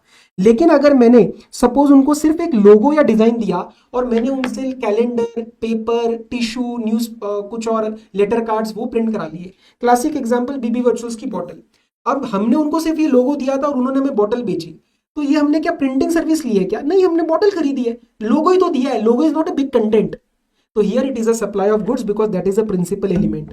दोनों के अंदर दोनों हो रहा है, लेकिन प्रिंसिपल एलिमेंट कुछ और है। फूड टू पेशेंट, मैं अपने दोस्त को विजिट करने गया दीनानाथ हॉस्पिटल के अंदर, दीनानाथ हॉस्पिटल पुणे में है। एडमिटेड पेशेंट था, उसका खाना डाइट आ रहा था, डाइट का फूड था उसका, that was a part of the hospital service. और साथ में मैंने बैठ के कैंटीन से साइड में समोसे और कोल्ड ड्रिंक पी ली। तो जो एडमिटेड पेशेंट, मेरे दोस्त को जो खाना मिला है, will it be tax separately? No, it is a part of the hospital food. वो hospital service, health care service, वो उसी का टैक्स, उसी का पार्ट बन जाएगा। बट मैंने अलग से जाके जो कैंटीन से खरीदा, that will become a part of the restaurant service which will be taxable separately. तो अगर कोई ओपीडी पेशेंट है, विजिटर है, अटेंडेंट है, उनका खाना पीना सेपरेटली टैक्स करना पड़ेगा। रीट्रेडिंग ऑफ टायर, टायर की ग्रिप वगैरह चली जाती है तो आप उसको रीट्रेड करवाते हो। इसके अंदर सिंपल सवाल पूछना है कि ओल्ड टायर किसका है। अगर मैं अपना ओल्ड टायर लेके गया डंडी मारते मारते और बोला कि भैया इसके ऊपर रीट्रेडिंग करके दो, तो वो मुझे रीट्रेडिंग की सर्विस दे रहे हैं। ठीक है, कस्टमर का ही टायर है तो वो मुझे रीट्रेडिंग की सर्विस दे रहे हैं। कहीं ना कहीं यहाँ पे भी सर्विस प्लस गुड्स इन्वॉल्व है, ये मटेरियल उन्हीं का है। और अगर ओल्ड टायर भैया का ही था, तो इन शॉर्ट मैंने सेकंड हैंड टायर खरीद लिया ना, भैया के टायर था, भैया ने रीट्रेडिंग करके मेरे को टायर बेच दिया, तो वो मेरे लिए सप्लाई ऑफ गुड्स बन जाएगा। Very very logical. बस बिल्डिंग, बस बॉडी की बिल्डिंग की एक्टिविटी को क्या ट्रीट करना है, गुड्स मानना है या सर्विस मानना है, ये डिपेंड करता है, हम कुछ नहीं बोल सकते। अगर मेरा कस्टमर कहता है कि मैं आपको पूरा इसका फ्रेमवर्क दूंगा, मैं आपको सारा मटेरियल दूंगा, आप सिर्फ इसको असेंबल करके सही से मुझे बस की बॉडी बना के दो, तो that is a supply of service. उसने बोला नहीं सारा काम आप ही करो, तो मैंने ही अपना स्टील, मैंने ही अपना फ्रेमवर्क पूरा मोल्डिंग वो सोल्डरिंग वगैरह पूरी करके मैंने ही उसको बस बेची, तो that will be a supply of goods. और last topic for the day is treatment of vouchers. Treatment of vouchers में कैसे आपको डील करना है ध्यान से समझना। यहाँ पे 4 issues will be dealing with it. Vouchers का मतलब क्या होता है? It is a prepaid instrument. So let's say मैं आपको 5,000 रुपये का वाउचर देता हूँ, आप एक रैंक होल्डर बनते हो, मेरे क्लास के बच्चे हो, पता है ना क्लास के बच्चों को भी हमने एक ऑफर दिया है, ठीक है? क्लास के बच्चे बता देना क्या ऑफर दिया है। तो सपोज मैंने उनको एक 5,000 का वाउचर इशू कर दिया और वो शॉपर स्टॉप का वाउचर था और उन्होंने जाके शॉपिंग करी 8,000 रुपये की। सो 5,000 का वाउचर तो वो यूज कर लेंगे और 3,000 अपनी जेब से पे करेंगे। माय क्वेश्चन इज कि आज उस वाउचर के ट्रांजैक्शन पे कोई जीएसटी आएगा क्या? जब मैंने शॉपर स्टॉप को पैसे पे करके, लेट से मैंने 5,000 पे करके या डिस्काउंट पे चल रहा था 4,000 देके मुझे 5,000 का वाउचर मिल गया, वॉट एवर इट में भी, क्या वो जीएसटी के अंदर आएगा क्या? उसके 2 रीजनिंग बनेंगे। Case number 1, if any voucher is recognised by the RBI as a prepaid instrument, if it is recognized by RBI तो it will acquire the form of money and money is neither goods nor services। तो अगर वो RBI recognized है तो वो money बन जाएगा and money as you know is neither goods nor services। अगर वो RBI recognized नहीं है तो वो money तो नहीं होगा लेकिन it will be an actionable claim। It will be an actionable claim just like an insurance claim। मैं उसके ऊपर जाके कोर्ट से रिलीफ ले सकता हूँ। Just a point to be noted, जरूरत नहीं है लेकिन बता देता हूँ। एक्शनेबल क्लेम का मीनिंग जो होता है उसके अंदर that is the basically claim on which the court can grant you the relief. तो उसमें अनसिक्योर्ड डेट्स आते हैं, सिक्योर्ड डेट्स नहीं आते, और उसके अंदर वो मूवेबल प्रॉपर्टी होती है जो आपके पोजीशन के अंदर नहीं है। This comes from the transfer of property act, लेकिन जस्ट बता के छोड़ रहा हूँ, ठीक है? सिक्योर्ड डेट में तो आप खुद ही एक्शन ले सकते हो ना, तो सिविल कोर्ट के पास जाने की जरूरत नहीं है। और मूवेबल प्रॉपर्टी भी आपके पास नहीं है तो आप जाओगे एक्शन लेने। तो जस्ट सुन लो कि इफ इन अदर केसेस, मतलब ये आरबीआई रिकॉग्नाइज नहीं है, तो in that case it will remain as an actionable claim but not a specified actionable claim. तो अल्टीमेटली वो शेड्यूल 3 से बाहर हो जाएगा। तो फाइनल आंसर दोनों में नो जीएसटी, बट रूट्स अलग अलग है, यहाँ पे मनी और यहाँ पे schedule number 3। Now GST treatment when the distributors और agents are involve. Model number 1 is the P2P basis.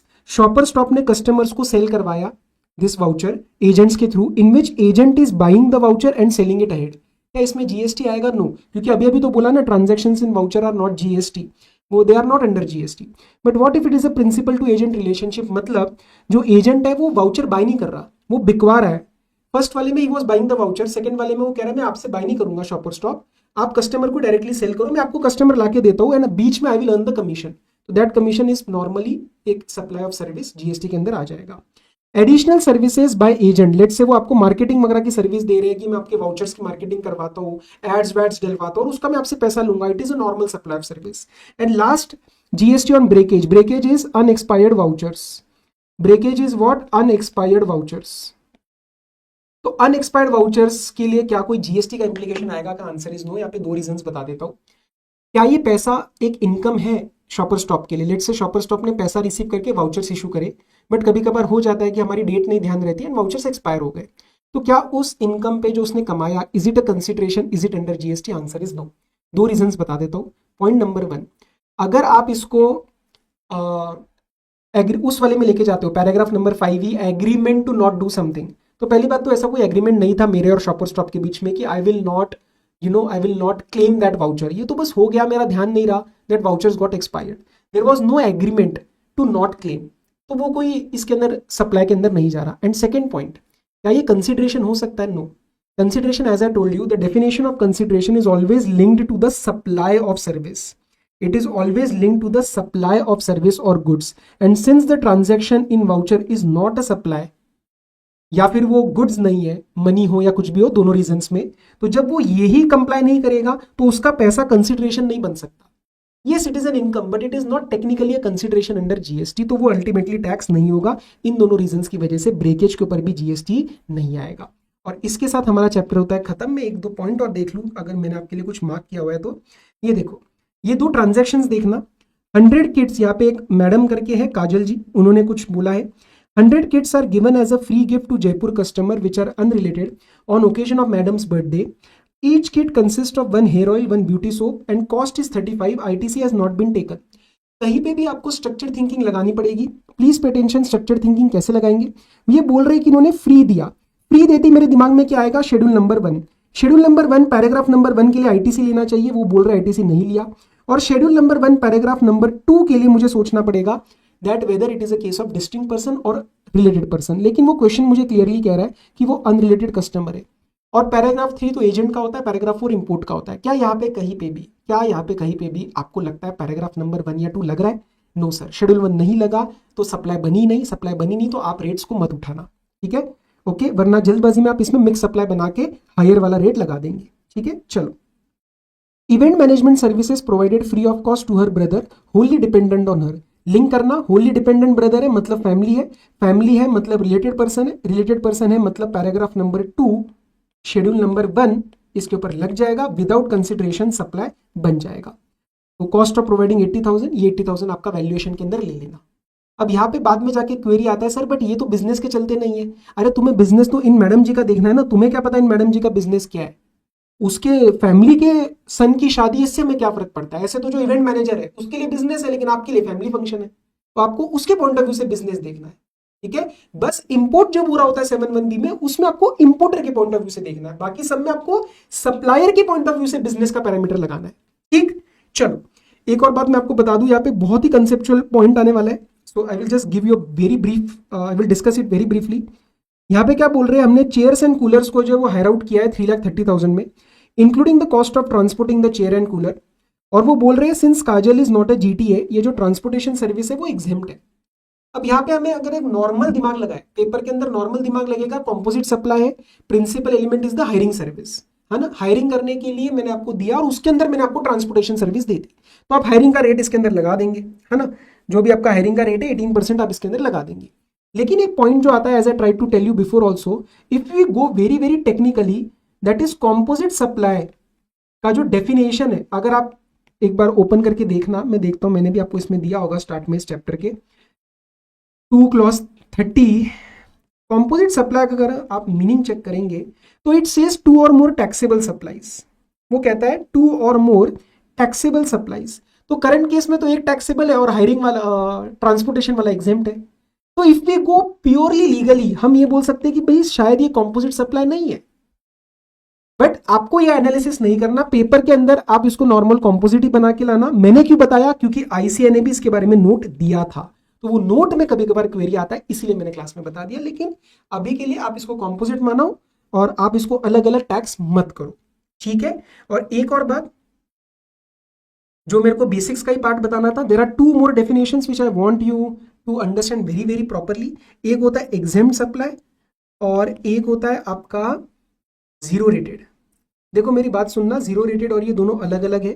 Primary difference क्या है, दोनों के अंदर अलग अलग क्यों किया, बिकॉज इसके अंदर आईटीसी मिलने वाला है, इसके अंदर नहीं मिलने वाला। एग्जेम्प्ट सप्लाई सेक्शन 2 क्लॉज 47, इसके अंदर 3 चीजें आती है, 1, 2 and 3। First is the nil rated items, ठीक है, जिसके सामने रेट 0 है। Second is what, second is non taxable items. And third is what, जो चैप्टर 4 हम पढ़ते हैं एग्जेम्पशन के अंदर लिस्ट के अंदर प्रोवाइड करे गए। ये जो नॉन टैक्सेबल आइटम्स है, ये करंटली जीएसटी के अंदर सिर्फ 3 आइटम्स है और वो भी तीनों के तीनों गुड्स है। That is alcoholic liquor for human consumption, that is the 5 petroleum products जो हम चैप्टर 2 में भी अभी करेंगे, जिसके ऊपर जीएसटी बाद में आने वाला है नोटिफाइड डेट से। एंड थर्ड जो लास्ट टाइम हमने पढ़ा था एक अमेंडमेंट की फॉर्म में, that extra neutral alcohol, that is undenatured extra neutral alcohol, जिसको रेक्टिफाइड स्पिरिट भी बोला जाता है, which is used for the manufacture of alcoholic liquor for human consumption. Undenatured, denatured नहीं, डीनेचर तो इंडस्ट्रियल एप्लीकेशन के लिए होता है, वो जीएसटी के अंदर है, लेकिन ये जीएसटी से बाहर है। और जीरो रेटेड में 2 चीजें आती है, एक होता है एक्चुअल एक्सपोर्ट और एक होता है एसईजेड डेवलपर या यूनिट फॉर ऑथराइज्ड ऑपरेशंस। इसकी चर्चा हम सेक्शन 16 में और करते हैं आईजीएसटी के लिए। तो बेसिक डिफरेंस दोनों में क्या है, यहाँ पे आईटीसी मिलने वाला है, यहाँ पे आईटीसी नहीं मिलने वाला, उसी के डिफरेंसेस है। मीनिंग बता दिया, यहाँ पे इनवर्ट सप्लाईज टैक्स होने वाले हैं, यहाँ पे आपको रिफंड मिल जाएगा। तो अल्टीमेटली ये पूरी चेंज जो है वो जीरो रेटेड हो जाती है। प्लस ये बाकी के कुछ चैप्टर्स के और लिंक्स है कि जैसे यहाँ पे आपको रजिस्ट्रेशन लेने की जरूरत नहीं है, यहाँ पे आप रजिस्ट्रेशन लोगे क्योंकि आप रिफंड क्लेम करते हो। रूल 42 के कुछ यहाँ पे इंप्लीकेशंस आते हैं, यहाँ पे नहीं आते, तो ऐसे अलग अलग है, ये एक बार रीड करना हो तो। लेकिन मेन डिफरेंस मैंने बता दिया कि इसके अंदर आता क्या है, ठीक है। सो विद दिस हमने लगाया approx 1 hour 35-40 minutes. I hope ये आपको बहुत अच्छे से समझ आया होगा। अब पसंद आया हो तो एक कमेंट मेरे को जरूर बताना कि सर कैसा आया, मजा आया, ताकि वो देख के तो फिर मैं अगले चैप्टर के लिए और आपके लिए जान लगाऊंगा, क्योंकि अभी तो मेन मजा चैप्टर 2 और 4 में आने वाला है आपको, जो हम इंटरलिंकिंग आपको देंगे, मजा आ जाएगा, ठीक है। So all the very best, have a very good study session. इसके बाद एक बार खुद से रिवाइज करना, बाकी डाउट्स हो सके तो टेलीग्राम ग्रुप के चैट बॉक्स में डालना, बच्चे भी हेल्प करते हैं, मैं भी ट्राई करूंगा वहाँ पे आपको रिवेट करने का। ठीक है जी, चलो all the very best, study well, take care, be safe, bye bye.